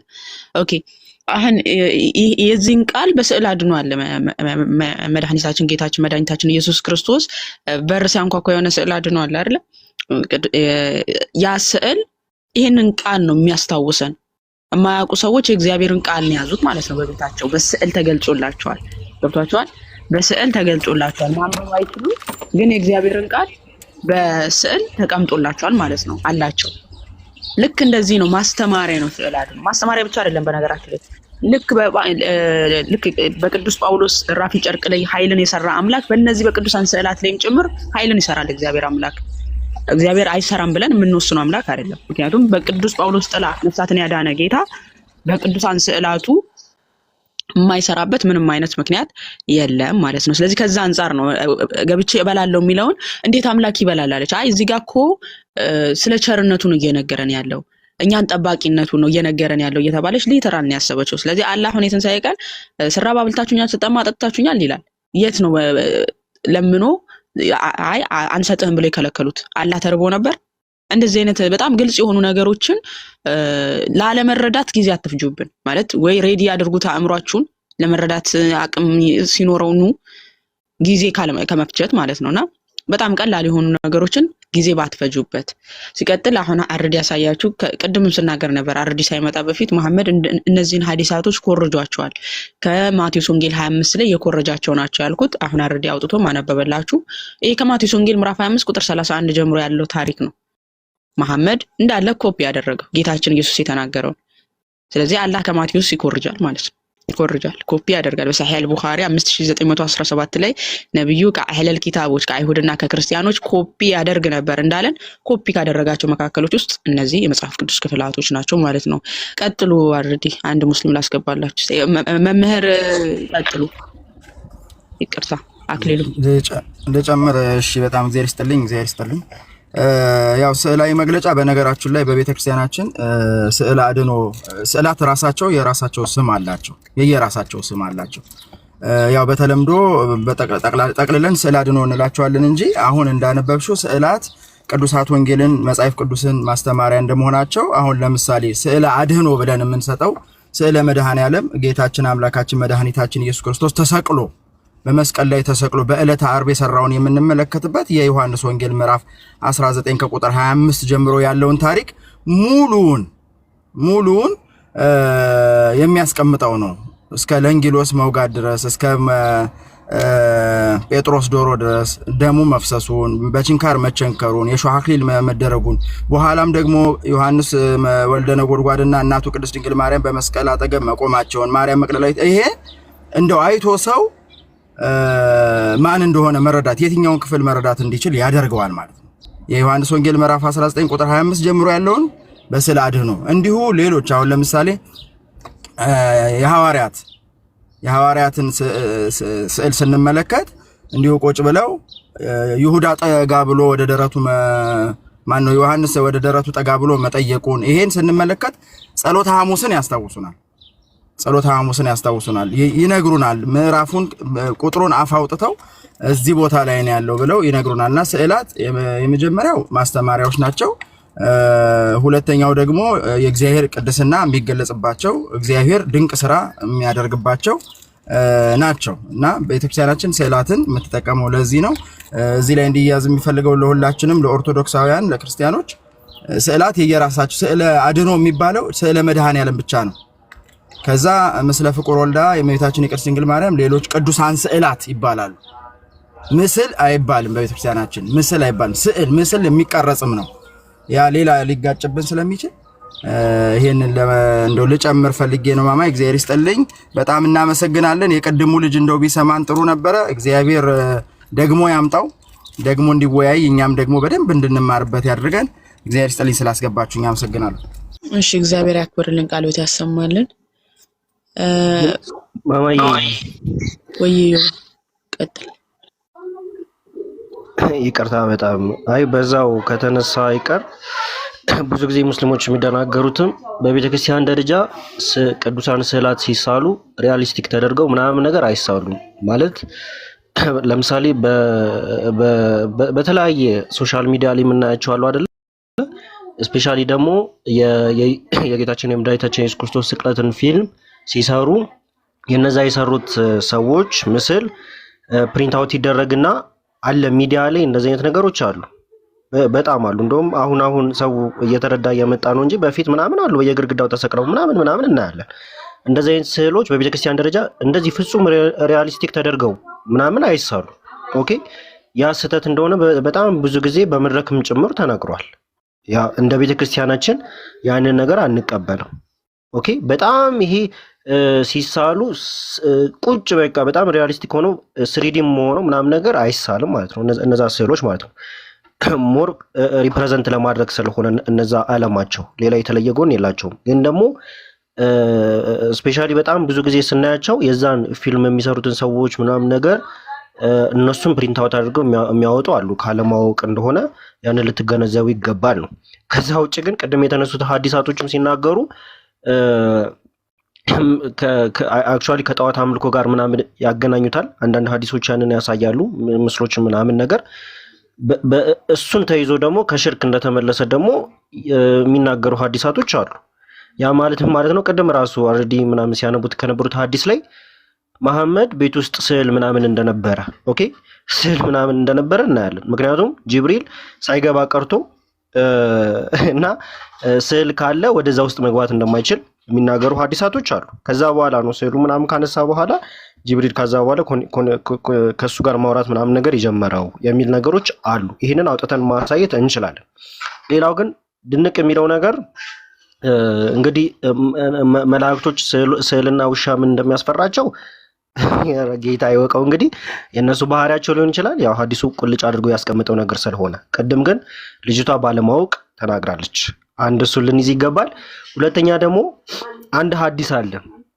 ይህ ሐዲስ በእርግጥ ደይፍ አድርገውታል። ፒዲኤፉ መጽሐፍ ላይ ሄደን ስንሄድ ደግሞ ሐሰን ብሎ ያስቀምጣል። በአንድ ትራንስሚሽን በአንድ ናሬት ባደረገው ሰው ምክንያት ነው ደይፍ ብሎ ያስቀመጡት። ዞሮ ዞሮ አንዱ ደይፍ ይላል፣ ሄዳችሁ ፒዲኤፉ የምትመለከቱት ሐሰን ይላል። ሐዲሱ ላይ ምን ብሎ ያስቀምጣል? በጀነት አንድ ማርኬት አለ። ይሄ ማርኬት የወንድና የሴት ፎቶ ብቻ የሚሸጥበት ማርኬት አለ በጀነት ውስጥ ማለት ነው። ምስል ኢሜጅ የሚሸጥበት። ሐዲሱን አውጥቼ ማሳየት እችላለሁ። ምናልባት ግን ልንገራችሁ፣ ሐዲሱን ቁጥሩን ልንገራችሁና ቁጥሩን ልንገራችሁ እዚሁ። ይቅርታ በጣም ገብታችሁ እንድታዩት ማለት ነው። ኦኬ፣ ትርሚዲ ላይ ነው ያለው 2550 ላይ ገብታችሁ ማየት ትችላላችሁ። በሱናን ዶት ኮም ላይ ደይፍ ብለውታል። ፒዲኤፉን ሄዳችሁ ተመልከቱት። ሐሰን ብሎ ያስቀምጠዋል። ዞሮ ዞሮ ሐሳቡ ምንድነው? እዚህኛው ሐዲስ ላይ ምን ብሎ ያስቀምጣል? በጀነት ውስጥ ራሱን የቻለ ማርኬት አለ። ይሄ ራሱን የቻለ ማርኬት የሚሸጥበት አንድና አንድ ብቻ ነው ብሎ ያስቀምጣል። ማንም ሰው ከፈለገ እዛ ሄዶ ማግኘት ይችላል። እዚህ ማርኬት የሚገኘው ነገር ምንድነው? የወንድና የሴት ፎቶ ኢሜጆች የወንድና የሴት ኢሜጆች ብቻ ያሉበት ማርኬት ነው ብሎ ያስቀምጣል። ኦኬ፣ ማርኬት ነው ብሎ ያስቀምጣል ነው። ሐዲሳቶችን ከፍተን ማሳየት እንችላለን። ቀጥይ ማማይ። ቅርታ ያ አንዴ በካዕባ ውስጥ ስዕል አድኖ እንደነበረ ታውቃላችሁ? በካዕባ ውስጥ የአብርሃምና የማርያም ስዕል አድኖ እንደነበር ታውቃላችሁ? ሙስሊም ወገኖቻችን እናሳያችሁ። መሐመድ እንትን ያለበት ካዕባ ማለት በዛ በካዕባ ውስጥ የማርያምና የአብርሃም ስዕል እንደነበረና መሐመድ እንደውም ምንነካቸው ቁረይሾች ጅብሪል ስዕል ያለበት ቤት እንደማይገባ አያውቁምን ብሎ ተናገረ። አንደኛ ነገር ቁረይሾች አብርሃምን አያውቁትም። ነብይ አብርሃም የሚባልን አካል እኮ አያውቁትም። ምክንያቱም ነብይ አልተላከላቸውም። ቁረይሾች ጣዖት አምላኪያን ናቸው። ማን ይሄን ስዕል የሳለው? የአብርሃምና የማርያምን ስዕል ማን ይሳለው? ማን ነበር ሲገለገልበት የነበረው እዛ ካዕባ ውስጥ? ምክንያቱም በሱራ 21 ቁጥር 7 ላይ ምን ብሎ ይናገራል? አላህ እንዲህ ይላል። ሱረቱል አንቢያ ማለት ነው። ምዕራፍ 21 ቁጥር 7 ላይ እንዲህ በማለት ተናግሯል። ላንብብላችሁ። ቁጥር 7 ከአንተም በፊት ወደ እነርሱ የምናወርድለት ይሆን ሰዎችን እንጂ ሌላን አላክንም። ስለዚህ ነቢያት አልተላኩም። በቁረይሽ ዘንድ ነቢያት እንዳልተላኩ ነው እየተናገረ ያለው አላህ። ለነማን የተላኩት? ለእስራኤላውያን የተላኩት እነ ሙሴ እነ ምናምን ብሎ የሚነግረን ማለት ነው። ቁረይሾች ሲጀመር ነብይ አልተላከላቸው። ከአረብ ምድር ነብይ አልተነሳላቸው አይደል? የመጀመሪያው እንግዲህ መሐመድ ነው ብላችሁ ነው የምታምኑት። ካዲያ እነዚህ ሰዎች ጣዖት አምላኪ ከሆኑ አብርሃምና እንትናን በምን አወቋቸው? እንደውም ዮባ ተከፍትልናለህ። ቆይ አብርሃምና ማርያምን በምን አወቋቸውና ነው በካዕባ ውስጥ እንግዲህ ካዕባው የቁረይሽ አማልክት የሚቀመጥበት ነው ብለው ነው የሚያምኑት። የአምልኮታቸው ስፍራ ነው ብለው ነው የሚያምኑት። እዛ ጋር ካዲያ ምን ሊሰራ ይሄ የማርያምና የአብርሃም ፎቶ ተገኘ? ማን ነው ይጠቀምበት የነበረው? አንድ ጊዜ ቆይ ቁጥሩን ልስጥህና ትከፍትልናለህ። ዮባ ካለክ አንዴ እስቲ እኔም ቁጥሩን ካገኘው ታወጣዋለሁ። አይ ቲንክ ሂስትሪ ብሩኬ ካለክ ካስታወስከኝ እኔ ሰጣለሁ። እሺ እርግጠኛ አይደለም። ጠበሪ ላይ ሲያብራራ ምን ብሎ ያስቀምጣል? እንደውም ፕሮፌት ወርፋ ምን ብሎ ነው የሚናገረው? ሰለላሁ ዐለይሂ ወሰለም ምን ብለው ይናገራሉ?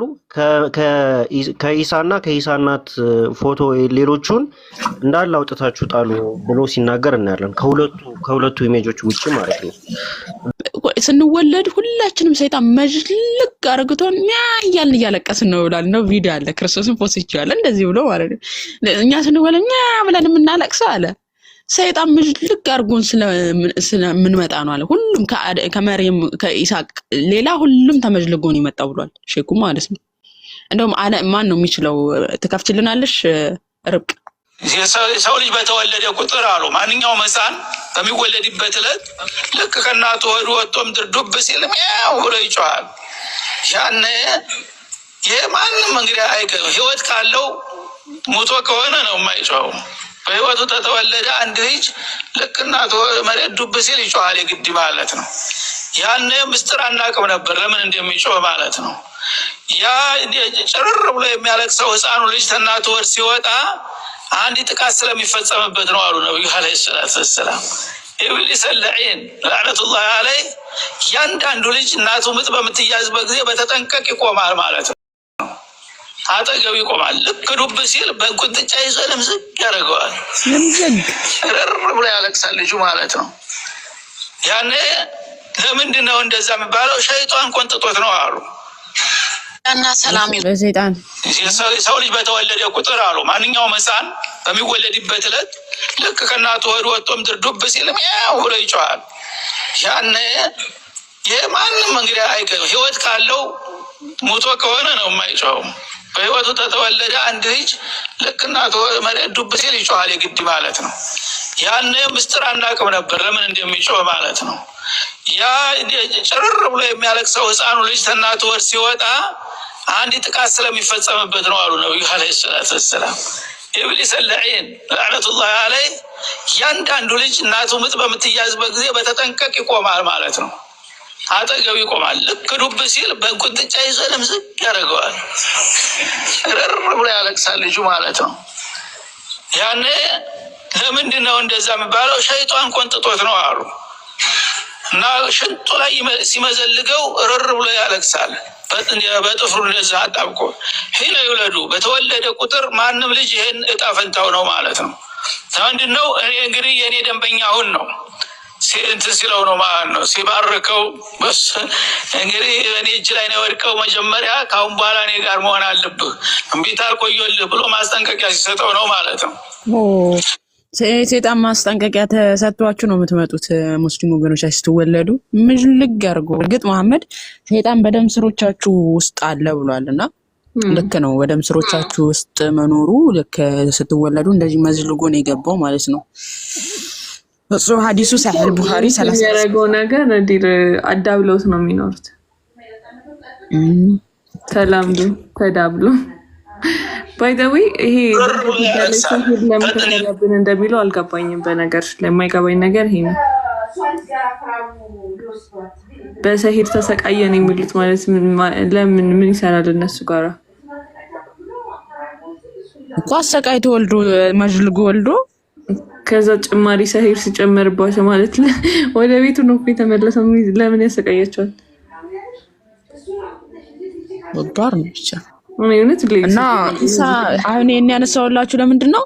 ኢሳ በጣም የሚያሳዝን ፍጡር ነው እውነት ለመናገር። እንደዚህ ሁሉም በሰይጣን ተነክቶ መሐመድ ሳይቀር በሰይጣን ተነክቶ የመጣ ግለሰብ ነው፣ አካል ነው። ኢሳ ግን ከዚህ የጠራ ነው። ንጹህ ልጅ ሱረቱል መርየም ቁጥር 19 ጀምሮ ከተመለከታችሁ ምዕራፍ 19 ቁጥር 19 ጀምሮ ጅብሪል ወደሷ ሲመጣ ንጹህ ልጅን ወደ አንቺ ልሰጥሽ መጥቻለሁ አይደለም ይላት። ያኔ ከተመለከታችሁ ንጹህ ልጅን ነው የተባለው፣ ኃጢአት ያልሰራ ማለት ንጹህ ኃጢአት የሌለበት። በነገራችን ላይ ኃጢአት ሰራ የተባለ አንድም ቦታ የለም። መሐመድ ጣዖት ሲያመልክ እነዛን ሁሉ ኃጢአቶች ሲሰራ፣ በነገራችን ላይ እንደው ነፍሳቸውን አሳልፈው ሊሰጡለት የሚገባው እኮ ኢሳ ነበረ እንደውም ማለት ነው። በጣም ለነሱ ምሳሌ አሪያ ሊሆናቸው የሚገባ ንጹህ የሆነ እኮ ነው፣ ኃጢአት ያልሰራ ምንም እንትን ያላለ ብዙ ድንቅ ተአምራትን አሳየ የተባለውም እሱ ነው። ኦኬ እንደው ነብይ ነው ብለው ሲሉትም እንደው ነብይነቱን ራሱ እንደው ቁርአኑ ነው የሚናገረው። እንደዚህ ያደረገ ተአምራትን ሰራ፣ ፈለጠ፣ ቆረጠ ይላል። ሶ በዛ እንትኑ ራሱ የነብይነቱን ተግባር ያሳየም እሱ ነው። በማዕረጉ በስነ ምግባሩ ገብቷቸዋል። በስነ ምግባሩ ራሱ ሰዎችን ሊገዛ የሚችለው ኢሳ እንጂ መሐመድ አይደለም። መሐመድ በምንም ተአምር ለሰው ልጆች ምሳሌ ሊሆን አይችልም። በምንም ተአምር ግን ሙስሊም ወገኖቻችን አሁን እሱን እንደማያስታውሱትም እኮ ኢሳ የሚባለውን ሌሎች ነቢያቶች ሲሰደቡባቸው አሁን እንደው ልክ መሐመድን በምንናገርበት ልክ ኢሳን ስንናገር እንትን ይላቸዋል። ምንም አይመስላችሁም? ኖርማል ናቸው አይደለም? ሌላ አላህን ስንናገር ራሱ ኖርማል ናቸው። መሐመድ ሲነካ ነው በቃ ሆይ የሚሉት በቃ ሐዲሱም ሲነበብ የሚናደዱት ስለ መሐመድ ሲሆን፣ ስለ አላህ ሲሆን ብዙም አይመጡም። ራሱ መሐመድ ሲነካ ቀይ መስመር ኦኬ። ግን እንደዚህ ልትሆን ይገባው ያሳየን። ይቅርታ አድርጊልኝና ሳይገረዝ የሚለውን እስኪ ብሩክ ያሳየን። የታለ? እሺ ኧረ አንቺ ልጅ ይሄ እኮ ለሙስሊሞች ያቀረብኩት ቻሌንጅ ነው። ተገርዟል ካሉ ማስረጃ ያምጡ ነው። መረጃ ትበትናለች አኪ ምን ሆነች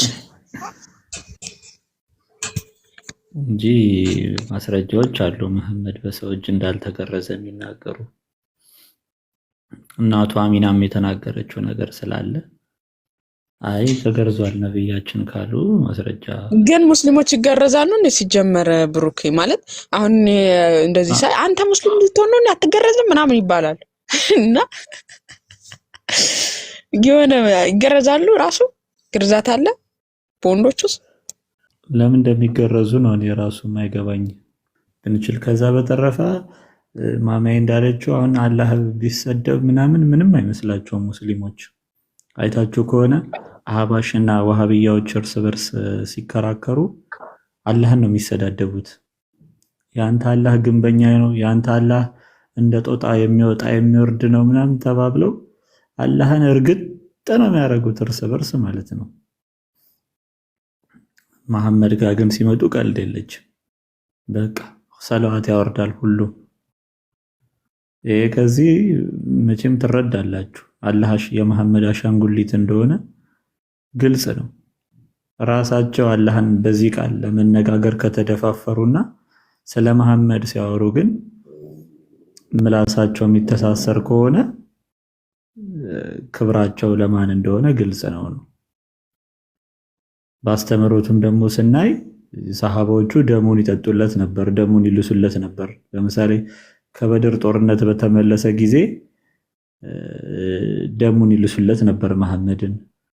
አንድም የአቢሲኒያ ሰራተኛ ሽንቱን ጠጥታለት ያንቺ ጨጓራ ህመም አይነካውም ከሳት የተጠበቅሽ ነሽ ብሏት እንግዲህ እንዳወደሳት ይናገራሉ ሐዲሳቶች።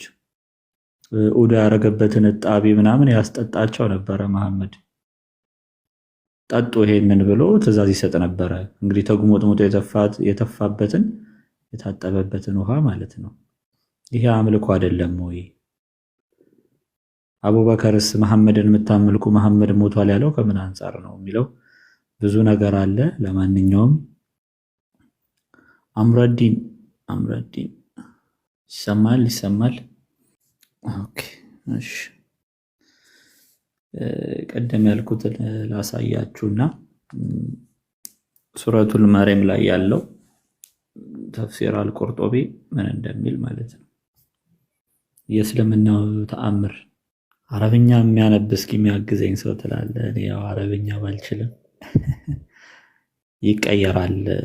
በቋንቋ መደበቅ የለም አሁን ላይ እና በቃ ተአምር እንደሆነ ነው የሚያውቁት ሙስሊሞች። አሁን የኢሳ መጸነስ ከዛ የኢሳ መወለድ ምናምን መጽሐፉ ላይ ግን ስትመጡ ምንም ተአምር የለውም። ምክንያቱም ያለ ወንድ ዘር አልወለደችውም መርየም። በሙፈሲሮቹ ንግግር መሰረት የሁለቱም ጾታ አላት ማለት በቃ የሴትም ዘር አላት የወንድም ዘር አላት። በእስልምና ባይዘው ሴቶች ዘር የላቸውም ማለት እንቁላል የላቸውም። ልክ እንደ ወንድ የዘር ፈሳሽ ነው ያላቸው፣ ስፐርም ነው ያላቸው። ይሄ በጣም የሚያስደንቅ የእስልምና ሳይንስ ነው። የወንዱ ነጭና ወፍራም ነው፣ የሴቷ ቢጫና ቀጭን ነው ምናምን የሚል አስተምሮ አላቸው። ይሄ የመሐመድ አስተምሮ የአላህ አስተምሮ ነው። እሺ ተመልከቱ እዚህ ጋር ምን እንደሚል። ኦኬ ሱረቱል መርየም ላይ ነው። ኦኬ ጅብሪል ቱክ ሆልድ ኦፍ ዘ ስሊቭ ኦፍ ሄር ሸርት ይላል። ኦኬ የልብሷን ጫፍ ያዘ ይላል። ዊዝ ሂዝ ፊንገር በጣቱ ልብሷን ገለባት ማለት ነው። ኤንድ ብሊው ኢንቱ ኢት እና ደግሞ ነፋበት ይላል። በምን ያው በብልቷ ውስጥ ኢንቱ ኢት በዛ ውስጥ ነፋበት። ኤንድ ሺ ቢኬም ፕሬግናንት ዊዝ ኢሚዲየትሊ ኢሳ ወዲያውኑ ኢሳን ምን ሆነችው ይላል አረገዘችው ይላል። ኦኬ እዚህ ጋር ስትመጡ ምን ይላል? አዎ ቀደም ያልኳችሁ እና አሁን በማስረጃ ማሳያችሁ። ኦኬ ጅብሪል ብሊው ኢንቱ ሄር ውምብ በማህፀኗ ውስጥ ነፋባት። ኤንድ ሺ ቢኬም ፕሬግናንት አስ ኤ ሪዛልት መጨረሻ ላይ ጸነሰች ነው። ሳም ኦፍ ዘም ሴይድ ኢት ኢዝ ኖት ፐርሚሲብል ፎር ክሪኤሽን ቱ ቢ ፍሮም ጅብሪልስ ብሪው። አንዳንዶች ምን አሉ? በጅብሪል መንፋት ፍጡር ሊፈጠር አይችልም አሉ። it is not permissible for create to be from Jibril's blue because part of the child is from the angels, part of from the human being. እንደዛ ከሆነ የዛ የሚጸነሰው ግማሽ መልአክ ግማሽ ሰው ይሆናል የሚል አስተምሮ አለ ማለት ነው። አያችሁት? ኢሳ አሁን አባቱ ጅብሪል ሊሆን ነው። ከአባትነቱ ጅብሪልን ይወስዳል፣ ከእናት ደግሞ መርየም ትሆናለች ማለት ነው። የሚነፋው ጅብሪል ከሆነ አሉ ምን አሉ?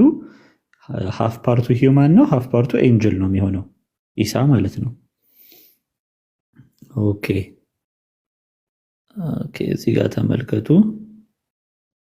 ይኸውላችሁ አሁን ያልኳችሁ እዚህ ጋር ማለት but the reason for that it was when God Almighty created Adam and took the covenant from his offspring he made some of water in the loins of the fathers.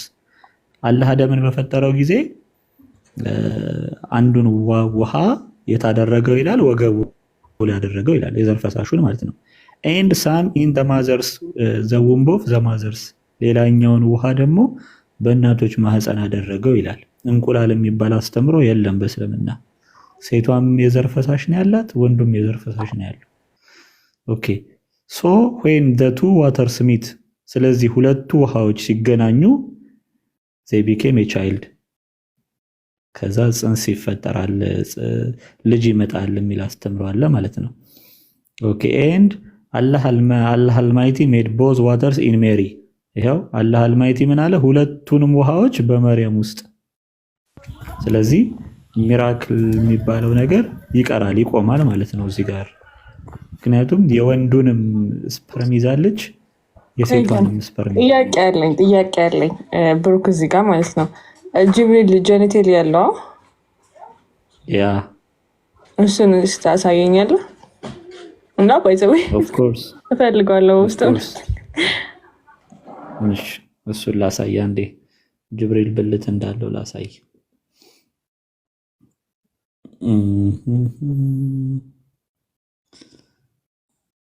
ከመሃል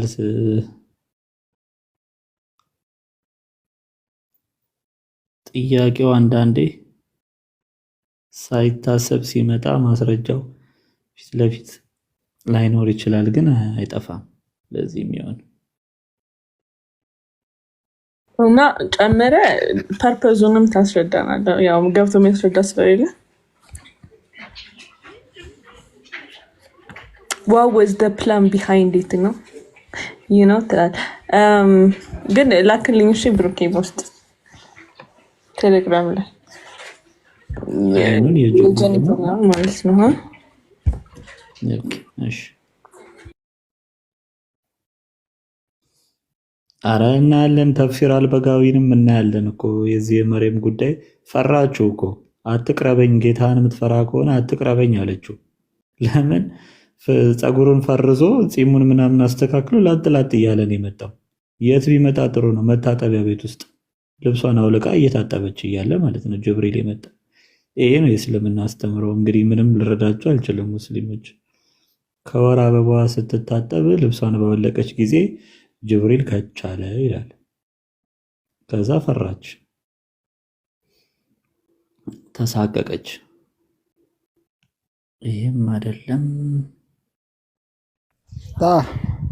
እንዴት አላችሁ አለን ሎጎዬ ሁሉ አማን ቀደም እኮ ዶክተር ብሩክ ነበሩ ታችና እሳቸው አንዳንድ ነገር ያወራችሁ ነበር ብዬ ነው ስፔሻሊ ሰው ሲወለድ ገና ከማህፀን በር ከፍቶ እንደወጣ ማልቀሱ እና ፐርፐዙን ይነግራችሁ ነበረ ለዛ ብዬ ነበረ መሐመድ ከጨፈላለቀው ነገሮች እንድናይ ማለት ነው ያው አንዳንድ ነገሮች ላይ የጋለን ተጽዕኖ አለበት ዶክተሩ ትንሽ ያግዘን ነበረ ብዬ ነው ከዛ አንፃር ያ ጀብለናል እሱ በሰይጣን ቁንጥጫ ነው ሁላችንም ያለቀስ ነው እንግዲህ በእስልምና አስተምሮ ሲላይ የሆነ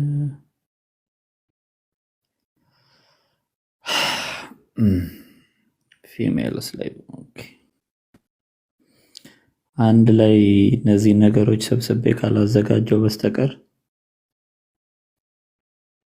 እንደዚህ ጥያቄ ሲመጣ አስቸጋሪ ነው ወዱ ያስተማረበት ምናምን ነው እንደ ብሩኬ ያ ሚሽካት አልመሳቢ 366 ላይ አለ በርግጥ እውነት እየከፈለግሽው 366 ሚሽካት አልመሳቢ ላይ አለ ሚሽካት አልመሳቢ 366 እኔ እዚህ የገባሁት ከነሸርሁ ልከፍትል ከነ ማብራሪያው አለ እዚህ ላይ ምንድነው በቃ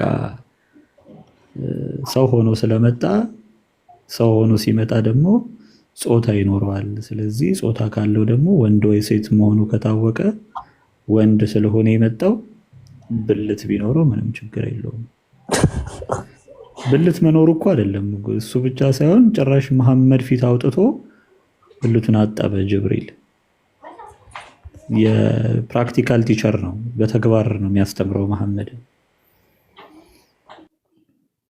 ኦኬ አገኘሁት እሺ ይሄው ሳሂህ አልጃሚ ሐዲሱ ምንድነው ይላል ሳሂህ ነው ኦቴንቲክ ሐዲስ ነው ሙስናድ አህመድ ላይም አለ 17515 ላይ ይሄው ሼህ አልአልባኒ ነው ኦኬ ሐዲሱን እናንብበው Jibril came to me when the revelation was first sent to me የመጀመሪያው መለኮታዊ መገለጥ ወደኔ ሲመጣ በመጀመሪያው መለኮታዊ መገለጥ ጊዜ ጅብሪል ወደኔ መጣ አለ and he taught me ablution and prayer ጸሎትንና ውዱን መታጠብን ነገረኝ።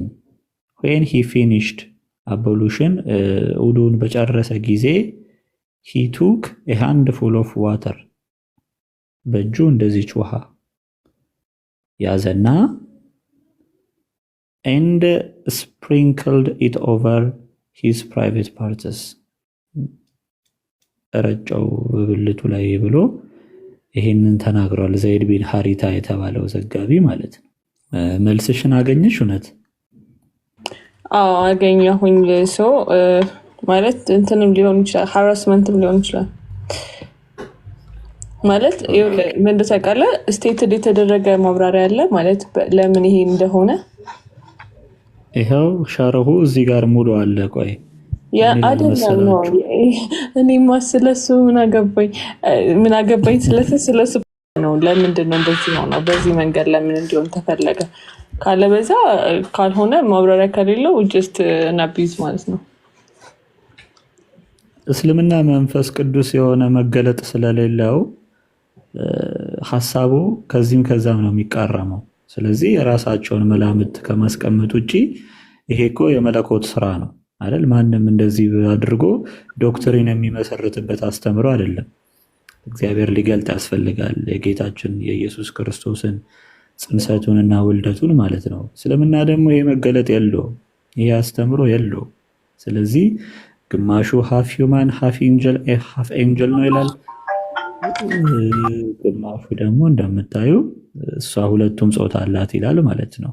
ከዛ አንፃር ነው ይላችሁ that is he sprinkled water over the area of his private parts and his private parts this is because አለ ተመልከቱ this is because Jibril descended in the form of human being ምክንያቱም ምንድነው ያ መስት ነው ይኖረዋል ነው። ኦኬ የሷን እንትን እሱ የሁለቱና ነገር ብሩክ አንድ የአየር ሰዓት ልሻማህ አንዴ እስኪ እየተማርንበት ነው የምትሉ በትንሹ እስኪ 400ዎቹ ክርስቲያኖች ብንሆን 500 እነሱ ናቸው ቢባል እኛ ታፕታፕ እናርግ፣ ኮፒ ሼር እናርግ፣ 1 ሚሊዮን እናስገባው። ከዛም በላይ እየተማርንበት ከሄድን ይቆያል ብዬ አስባለሁ። ስለዚህ እጃችን ስራ ይስራ፣ ጆሮአችን ደግሞ እዚህ እነማማዬ ብሩክ ጋር ይሁን። እሺ ቅድም ግን አንድ ነገር ብለኛልና ብሩኬ እንትን ሀዲሱን ንገረኝ። ሀዲሱን ንገረኝ። ያሁኑን ነው የሁለት እንትን ሊኖራት ጀንደር ሊኖራት ማለት የሁለቱም ዘር ፍሬዎች ምናምን ብለህ ያብራራህበት። ኦኬ ተፍሲር አልቁርጡቢ ይኸውልሽ አልቁርጡቢ ኢንተርፕሪቴሽን ሱረቱል መርየም ላይ ያለውን ቁጥር አይ ቲንክ ምን የሚለው ነው? my lord how can have a child while no man has touched me የሚለው የቁርአን ክፍል ማለት ነው። ኦኬ ያልቁርጡቢ ተፍሲር ስላልሰማሁ ነው ዘልዬ ትንብዬ። ኦኬ እሺ ተመልከቱ፣ ጉዱ እኮ አላለቀም። አሁን እዚህ ጋር so when the two waters meet ይላል፣ ሁለቱ ውሃዎች ሲገናኙ ይላል። ተመልከቱ በእስልምና ሴት ልጅ የዘር ፍሬ እንቁላል የላትም፣ ስፐርም ነው ያላት በእስልምና ማለት ነው። ስለዚህ ምን አለ ይሄ ሰውዬ? ሁለቱ ውሃዎች ሲገናኙ አለ they became a child ልጅ ይፈጠራል አለ፣ ልጅ ይሆናል። and Allah Almighty made both waters in Mary ስለዚህ አላህ አያሉ ሁለቱንም ውሃዎች በመርየም ማህፀን ውስጥ አገናኛቸው አለ፣ ሰራቸው። ሁለቱን ውሃዎች ከየት መጣ? አንደኛው ውሃ ከየት መጣ? ሴት ናት እሱ አይደል? ክሮሞዞም ያው እንግዲህ 23 ነው ሊኖራት የሚችለው። ከየት መጣ ሌላኛው 23? ኦኬ ተመልከቱ ሰም in her womb አንደኛው የት ነበር አለ? ማህፀኗ ውስጥ ነበር አለ። and some in her loins ሌላኛው የት ነበር አለ? ወገቧ ላይ ነበር አለ። እሺ so Jibril blew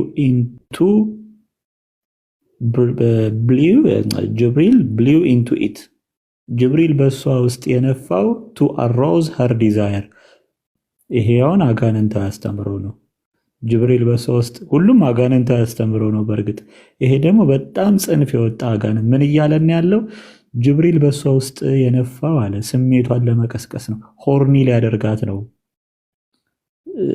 ሊያሻፍዳት ነው ምንም በቃ ወደዚህ ወደዛ ልለው እጠራዋለሁ ቃሉ ስሜቷን ሊያመጣ ጅብሪል በሷ ውስጥ ነፋ because አለ if a woman's desire is not aroused የሴት ልጅ ስሜቷ ካልተቀሰቀሰ የሴት ልጅ ስሜቷ ካልተነሳሳ she cannot become pregnant እርጉዝ ልትሆን አትችልም ልታረግዝ አትችልም so when her desire was aroused by Jibril's blew ስለዚህ በጅብሪል መንፋት አማካኝነት ስሜቷ በተነሳሳ ጊዜ the water that was in her lungs fell into her womb ወገቧ ላይ የነበረው ስፐርም ማህፀኗ ላይ ወደቀ and the two waters mixed ከዛም ሁለቱ ውሃዎች ምናሉ ተቀላቀሉ and she became pregnant as a result በመጨረሻ አረገዘች ይላል ይሄ ነው ሃይማኖታችሁ ሙስሊሞች ተአምር ነው ምናምን የሚለው ነገር ተአምር አይደለም የኢሳ አጸናነስ ምንም ተአምር የሚያስብለው ነገር የለም አንደኛውንም ማየት እንችላለን የተፍሲር አልበጋዊን ደግሞ የተናገረውን ማየት እንችላለን ኦኬ ሱራ 66 I think ሱረቱል ተህሪም ቁጥር 12 ላይ ያለውን መመልከት እንችላለን አልበጋዊ እሺ and Mary the daughter of Imran who guarded her chastity so we breathed into and bosom of her garment and that's why he used a metaphor ምናምን ይላል የታላል በጋዊ ኦኬ ይሄውና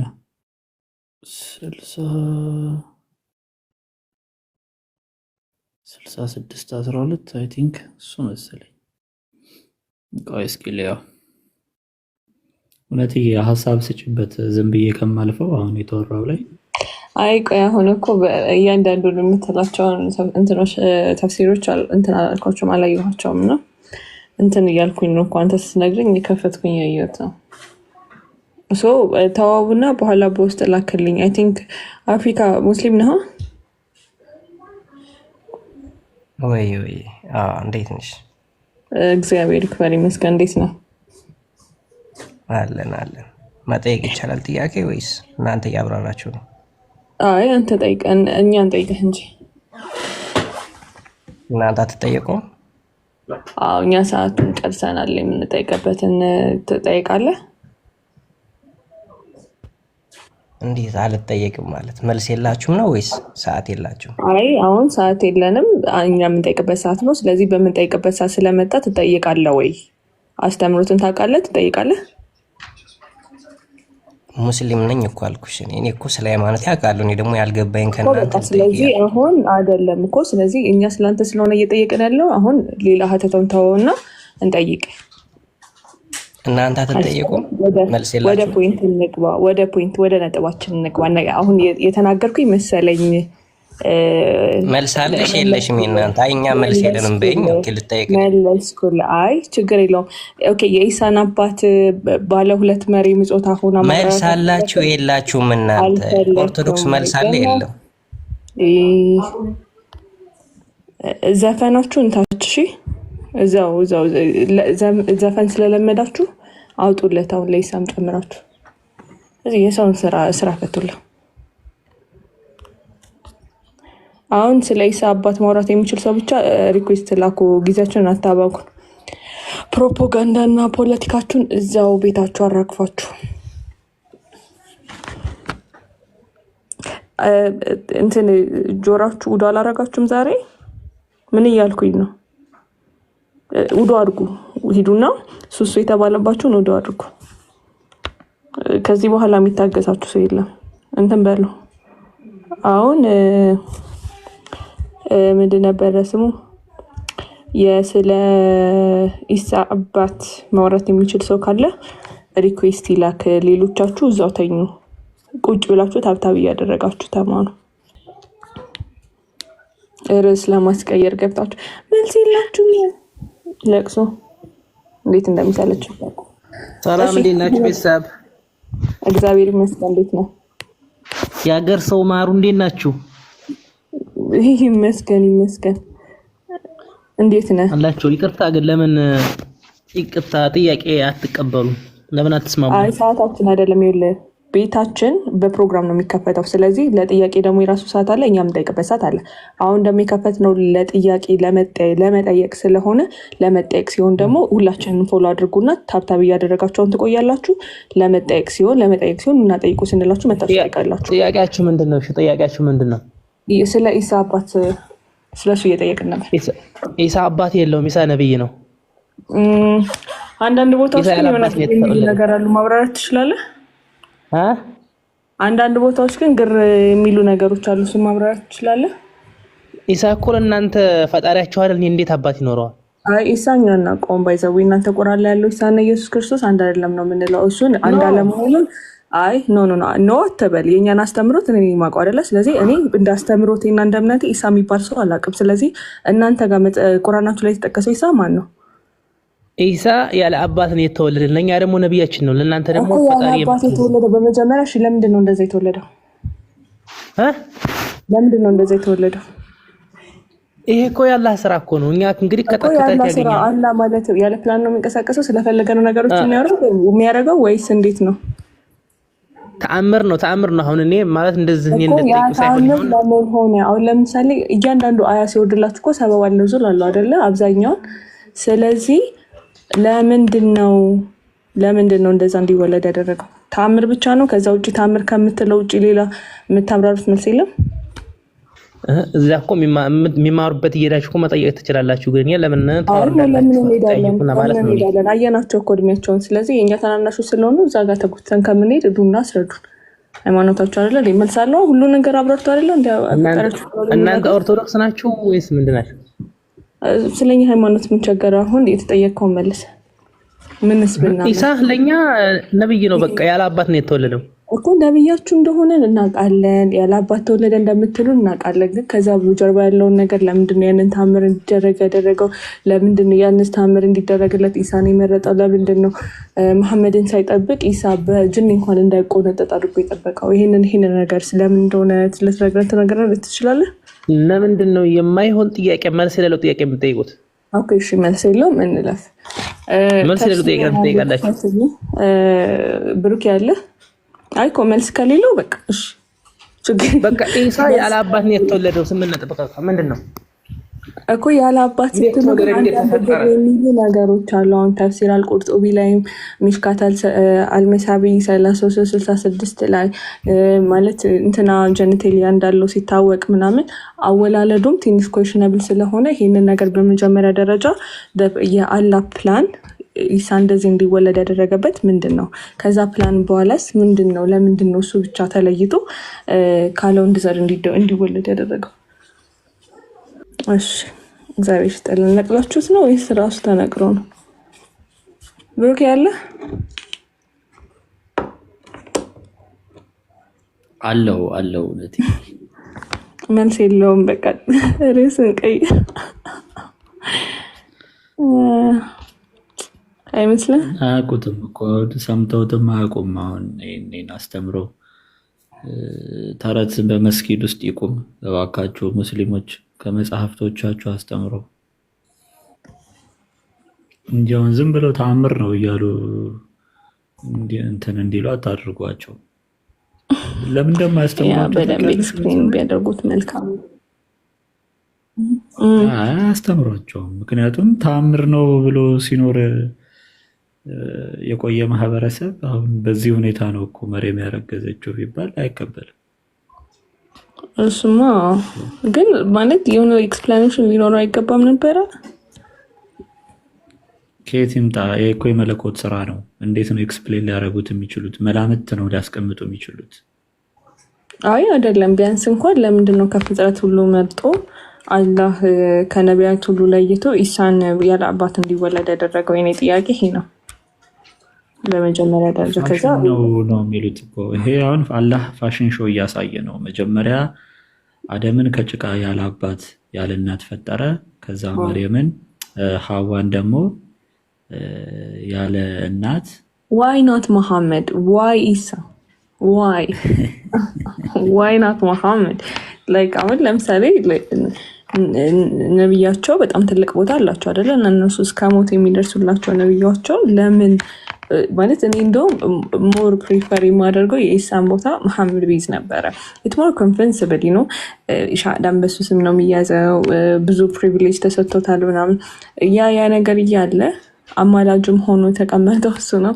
እኔ ላይ ሰለዋት የሚያወርድ አላህ እሱ ላይ 10 ጊዜ ሰለዋት ያወርዳል የተባለለት ነቢይ ዋይ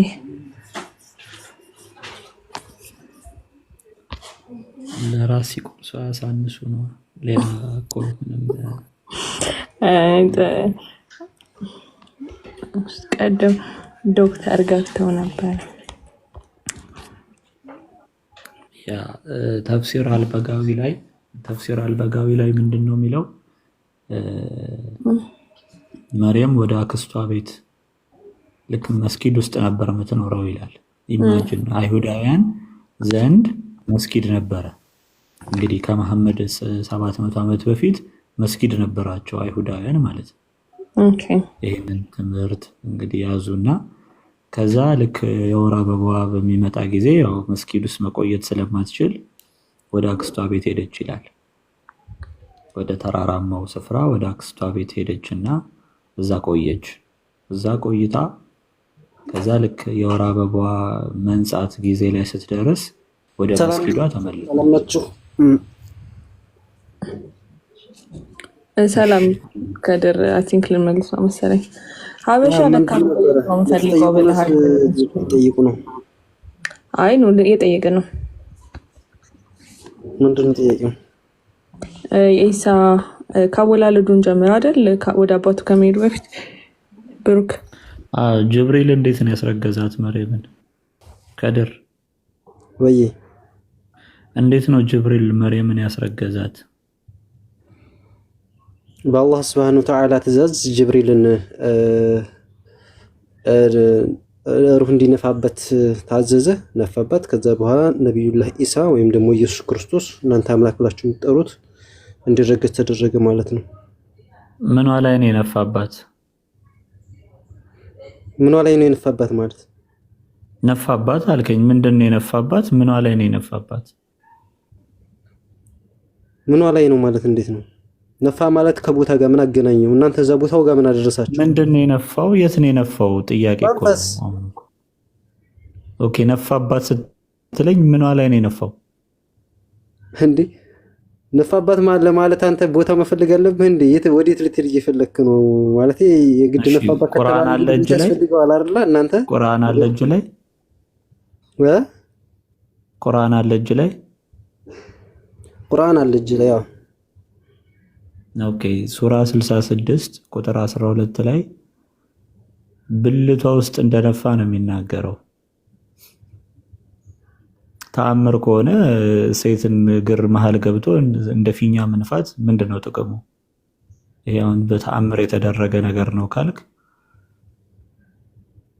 ሴትን ልጅ እንደ ፊኛ በብልቷ በኩል መንፋት what is the purpose? ምንድነው ክፈተው ሱረቱል ታሪመን ቁጥር 12ን ክፈተውና ያቺ ብልቷን የጠበቀችውን በእርሱም ውስጥ የነፋንባትን ይላል። በእርሱ ውስጥ ሲታረ በብልቷ ማለት ነው። በብልቷ የሚለውን እስከንጠው ብልቷን ይላል። ብልቷን የጠበቀች በእርሱ ውስጥ የተባለው እርሱ ውስጥ የተባለው ምንድነው? በብልቷ ውስጥ የሚለውን ታሳየኛለህ ቀጥታ ማለት ነው። ከፍታለሁ አሳያለሁ፣ ችግር የለውም። ሙፈሲሮች በብልቷ ስላሉ ግን አሁን አንተ በእርሱ ውስጥ የተባለው ምንድነው? ብልቷን የጠበቀች ምንድን የሚለው አንተ ከከቱ ገንጥታ ሆኖ እኮ ቀጥሎ በእርሱም ውስጥ ይላል አይደለ? እሺ አሁን እናንተውን ጥያቄ ምንድነው? በእርሱም ውስጥ ይላል አይደል? ጥያቄው ምንድነው? ይሄን እናንተ ነው ምን ንገረኝ። በእርሱ ውስጥ የተባለው ምንድነው? አንተ ከየት አመጣህ ያልከኝን በራስህ አንደበት ትናገረዋለህ። አለህ ወንድማችን። አንድ ስልክ ነው ሌላ ወጣ ነበር። ያ በእርሱም ውስጥ ሲል በእርሱ ውስጥ የተባለው ምንድነው? ውስጡ ምንድነው? ምዕራፍና ቁጥር ተነግረኛለህ? 66:12 አገኘው። የሆነ ተኝቷል። which one is it? I think መምህር ጎሳ የሚለው ነው። እንዴ ከድር ብዬ ነበር ፓሳው ታረገ እንዴ በጣም ነበር። oh my god. anyways ድንገት ተሳስቶ እንቅልፍ ይዞት ነው ማለት ነው። ይዞት ሄዶ ነው። ያ ቲክቶክ እኮ በእንቅልፍ ልብም ያስገባናል። እናንተ ስታንኮራፋ እኮ ተይዛለች፣ ሪከርድ ተደርጋለች። እኔ የማማዬን አልሰማሁም፣ ግን የአንዳንድ ግለሰቦችን ሰምቻለሁ። የማሜም ተሰምቷል እኮ ቅድም ልጁ በጥሩ ጥያቄ ጠይቆ አይተናል። መሐመድ እንደ ግመል ያንኮራፋ እንደነበረ መለኮታዊ መንገለጡ ሲመጣለትና ያንዘፈዝፈው ነበር።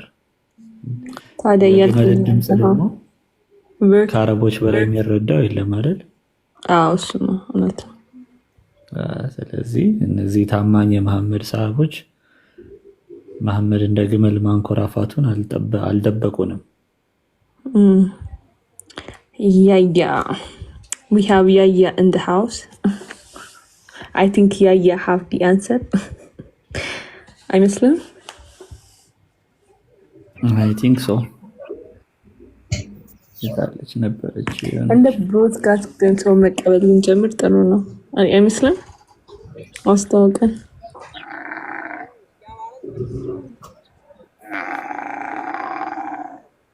ይሄ ከነደሱ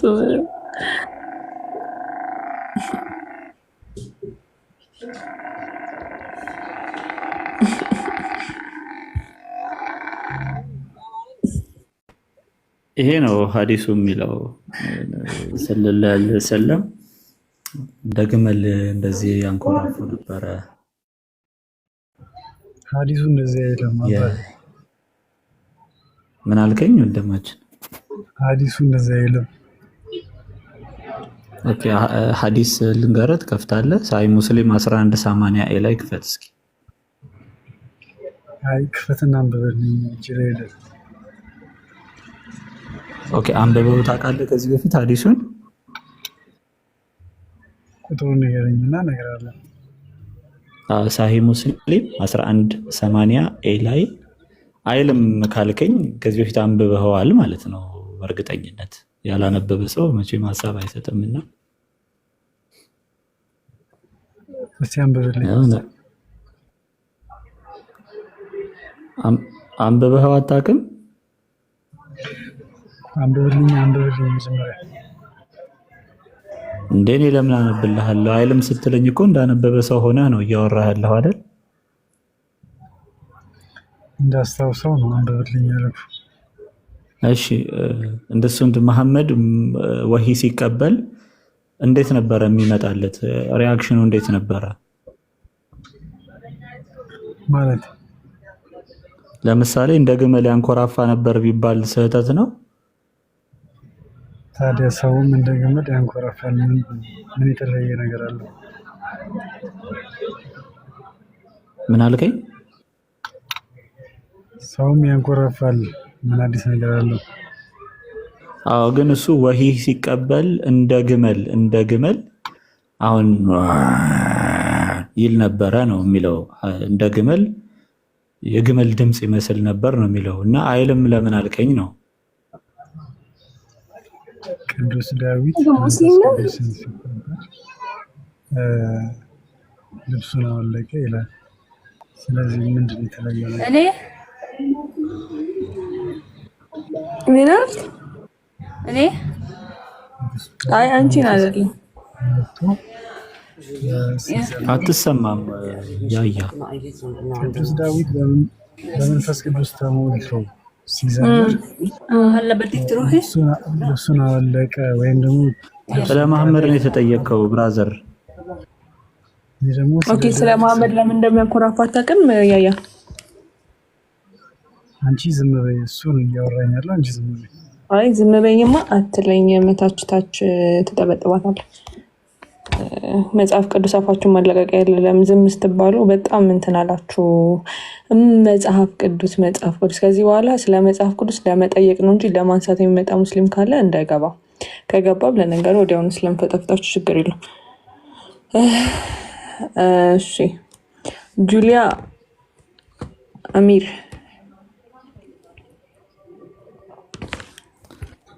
ወይ እናቴ ወይ እንዴት ነሽ? እንዴት ዋልሽ? እግዚአብሔር ይመስገን። የኔ ወድ አሚር ሲል እኮ ሙስሊም መስለሽኝ ነው። በቃ ቁጭ ደህና ነሽ? ማርያምን እንደው የሁላችሁም እንደው ቢኖረኝ እኔ ፎሎ ስለሌለኝ ብዙ እንትን ለሁላችሁም ነበር አንበሳ የማወርድላችሁ። ማርያምን ወይ እፎይ አስጨናቂው እፎይ እኮ ብዙ ነገር አስተማረን እኮ የኔ ጌታ። እንደው ጤናና እድሜ ይስጠው። እኔ በተኛሁበት አነቃኝ። እንኳን እነሱ ተዩና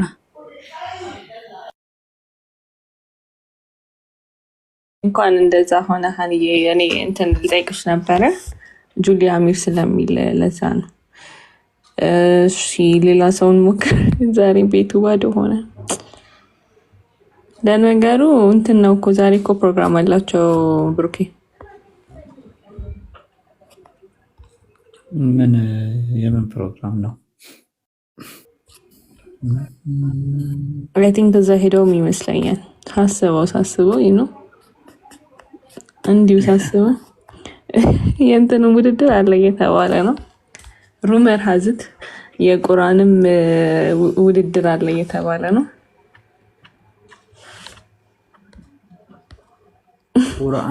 ቁርአን መጽሐፍ ባይዘዌ ከአቢሲኒያዎች ኮረጃው ነው መጽሐፍ ያሉት ታውቂያለሽ አይደል? ይሄንን ስም ጠፍቶ ቁርአን ምን ተብሎ ይሰየም?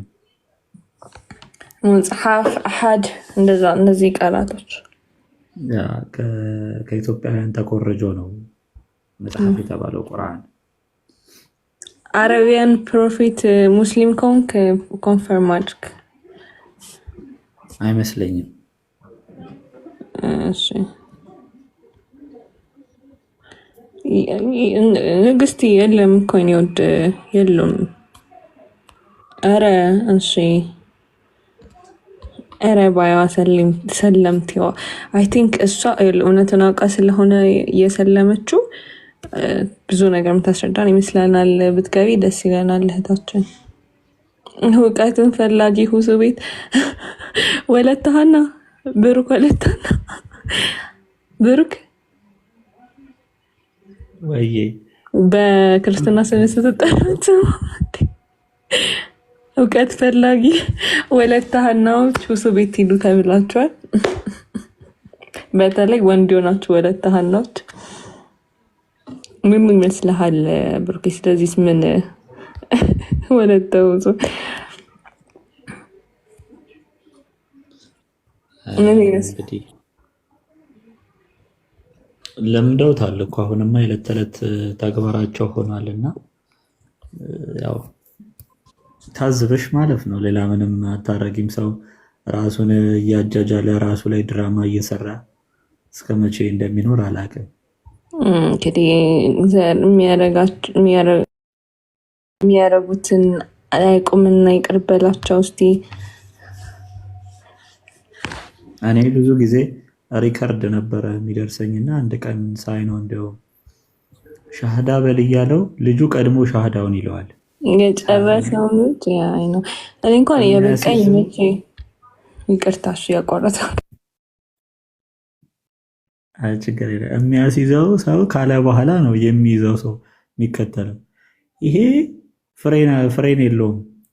ቀድሞ ለምዶታል፣ ሸምድዶታል የሚሆን አላውቅም። ብቻ ግን ቀድሞት ሲለው ፈገጉን ላይ ያስብለዋል እና መጨረሻ ላይ ጨርሶ ስም ማን ነው ሲለው አወል አለው።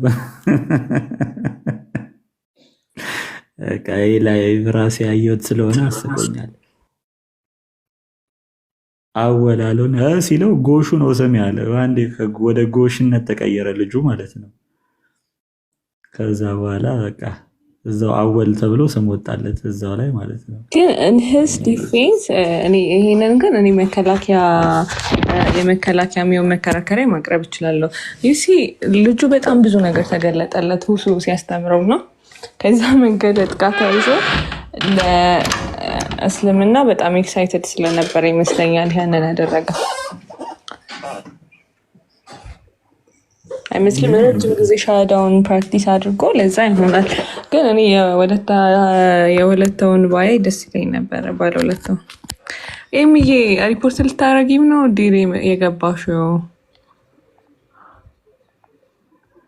I will give you አንድ ሰከንድ አይም ጋበስ።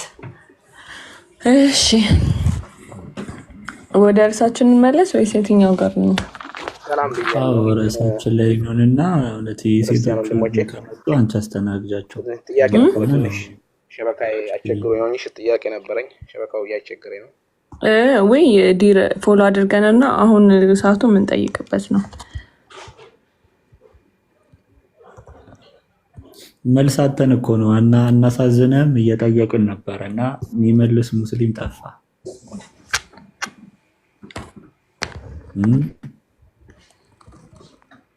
መሐመድ የቀጠፈበት ኢሳ ማን ነው? አባቱ ማን ነው? እንዴት ነው የተረገዘው? በአግባቡ ከተጠያየቃችሁ መልስ አለ። ከኛ መልስ ይኖራል።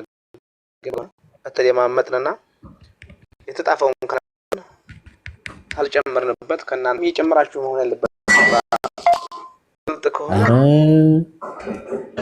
ተጻፈው ላይ ከመጨመር ባላህ እጠበቃለሁ። እኔ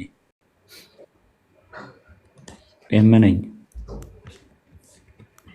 ያገላለጥ ችግር ነው። ተጻፈ እንዳታነብ አንተም ያልተጻፈ እንዳታነብ እኛም አንጨምርም። የመጀመሪያ ጥያቄ ልገባ ነው። እኛ ሲመሰረት ወይንም ደግሞ ወደዚህ ዓለም ስንመጣ ክርስትና ነው ሙስሊምና አይ ቲንክ አላዳመጥከንም መሰለኝ። የአሁን የምንጠይቅበት ሰዓት ነው። ይቅርታ ሰው መጥቶብኝ ነው። እሺ ኦኬ እምነኝ ናት ብሩክ ያለ እምነኝ አሁን እኛ ነን ጠያቂና እሱ ነው በምንጠይቀው ጥያቄ ላይ መመለስ ትችላለህ ወይ? ታምር ነው እያሉ ህዝቡን አጃጅለው አሁን ታምር ኦኬ ተመለስ።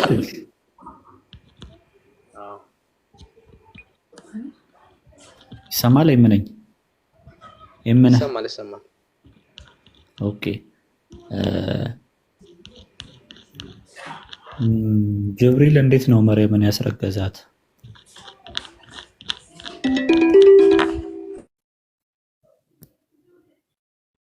በጅብሪል አማካይነት ነው እንጂ እኮ ጅብሪል እኮ አላስረገዛትም እኮ። ስራውን የሚሰራው አላህ ነው። በጅብሪል አማካይነት ነው ያስረገዛት የሚለው እንጂ ጅብሪል እኮ አይደለም ያስረገዛት። በጅብሪል አማካኝነት ስትል ምን ማለት ነው? ማለት ጅብሪልን አላህ ያላህ መላእክተኛ ነው ጅብሪል ላከውና ወይንም በትንፋሽ እንጂ እኔ መጽሐፉን አንብቤ ሳይሆን ያው ስራውን እየሰራ ያለው አላህ ነው። ግን የሚላከው ጅብሪል መልአኩ ጅብሪል በትንፋሽ ስትለው አይገባኝም። በትንፋሽ ማለት ምን ማለት ነው? በትንፋሽ ምን ማለት ነው? አላህ ልከዋል። ያን ሁን ያለውን ይሆናል። በቃ አላህ ሁን ያለውን ሁን ብቻ ነው እንጂ ምንም አይጠበቅበትም። ግን እንደዚህ ሁኑ ብለው የሚመጣው ግን ጅብሪል ነው መልእክቱን የሚያደርሰው። አሁን በትንፋሽ አልከኝ እንደው ትንፋሽ ነፋበታል የሆነ ሁን ይሆናል። የት ነው የሚነፋው?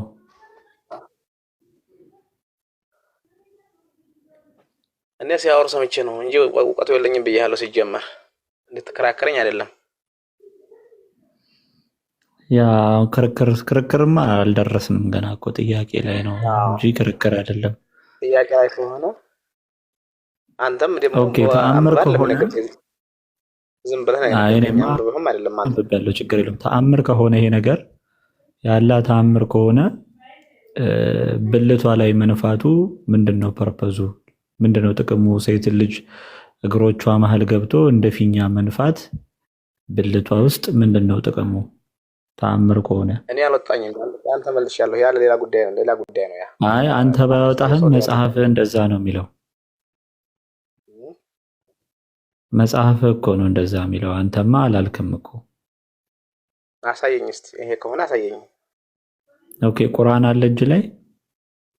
አዎ ኦኬ ሱረቱል ተህሪምን ክፈት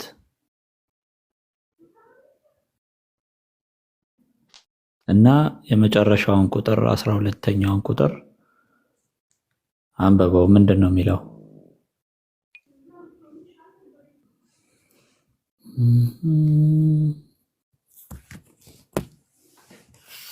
እስኪ ፒሲ ልክፈት ነኝ።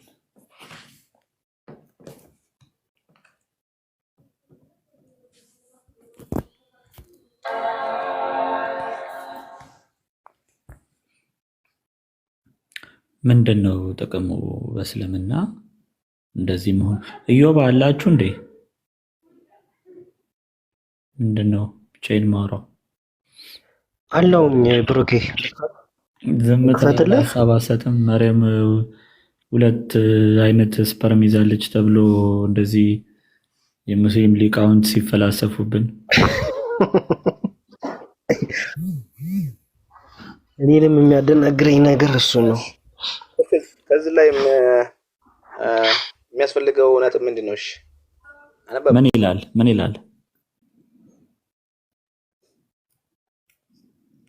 ማንም ያለ ተአምር ነው እንጂ ወይንም ደግሞ ዝም ብሎ ይሄ ሳይንስ አይደለም የጣፈው። ገባህ? የጣፈው ይሄ ያለ ተአምር ነው። እናንተ ሰው ከበድ ያለ ሰው ስታወዛ ተአምር እንኳን ታምኖ የለ እንዴ? እንኳን በፈጣሪ እኮ ሰውን ታከብራላችሁ። ማንኛውንም እንደዛ ነው። ተአምር ነው ያለ ተአምር ነው። ምን ይላል ወንድሜ? አንቀጹ ምን ይላል ነው እኮ ያልኩህ። ሞዴሬተር አለውና እሺ እምነኛ አነበብከው? አነበብኩት እኔ ራሴ አይደል የራሴን ለላንተ ምን ይላል? እኔ የመጣሁት አንተ ቤት ነው የመጣሁት። ስለዚህ ጥያቄ ልጠይቅህ ነው። አንተ መጠየቅ የለብህም። ኖ እኛ እየጠየቅን ነው እንጂ ቤቱ ራሱ የተከፈተው ሙስሊሞችን ጥያቄ ለመጠየቅ ነው። የሚገቡት ደግሞ ለመመለስ ነው። ተቅቶታልና ምክንያቱም ከጠዋት ጀምሮ ስትጠይቁ ስንመልስ ነበር። አሁን ደግሞ በተራችሁ ትጠየቃላችሁ። እሺ ወይ አንተ ማንበብ ከደበረህ እኔ ላንብበው ክፍሉን። አንተ አንብበው አንተ። እሺ እኔ እዛው ላይ ስታነበው መልስ ሰጥሃለሁኝ፣ ግን ማዳምጠኝ። ችግር የለውም።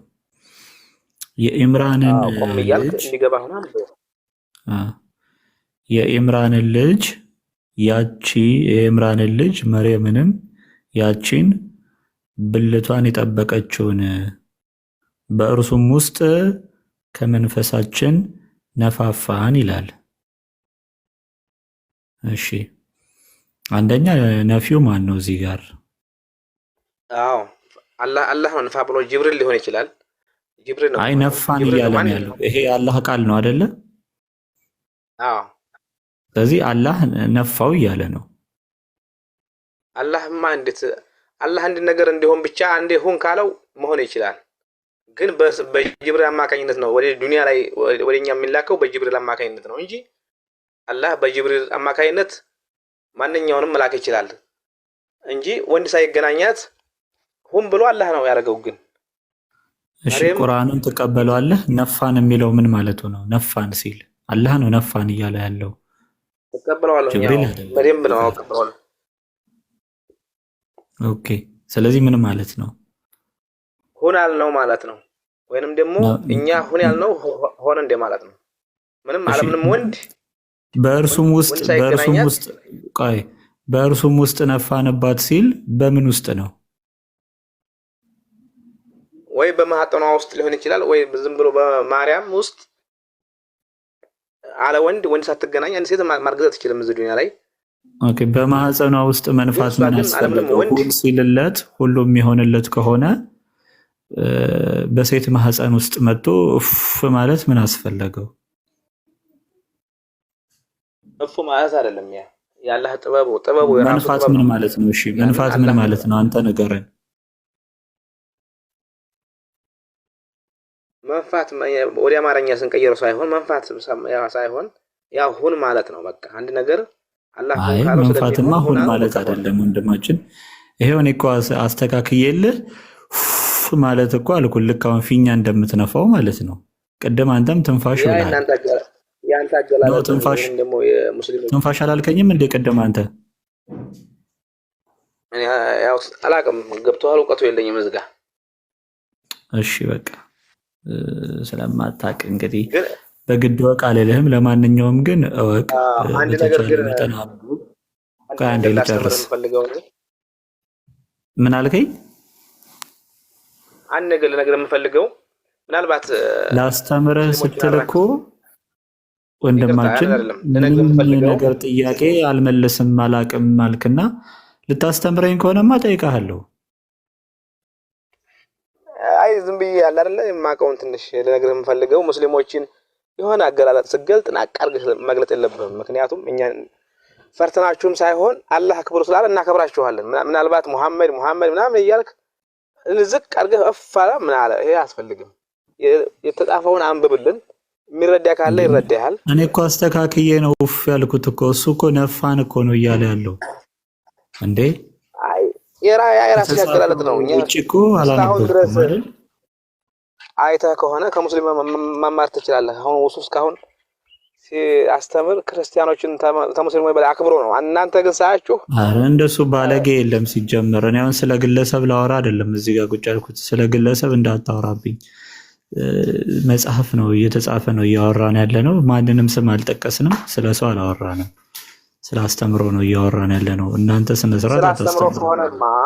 ስለ አስተምሮ ከሆነማ እየተጋለጣችሁ አይደል እንዴ? ይሄው እስካሁን ድረስ ይደባበቃችሁ ነበር ህዝብ በመሰብኩት። አሁን ግልጡ ሲመጣ ግን ዛሬ አረ በቃ ትምህርቱ ላይ አልቁጣ። በቃ ይቅርታ እምነኝ ፕሊስ። እሺ ቢበቃ ይሻላል። በቃ እዚህ ላይ መልስ መመለስ የማትችል ከሆነ ለሌሎቹ እድል እንስጥና ዝም ብለና 24 ሰዓት ነው እሱ ዝም ብላችሁ ወይ ኤኒዌይስ ኦኬ እሺ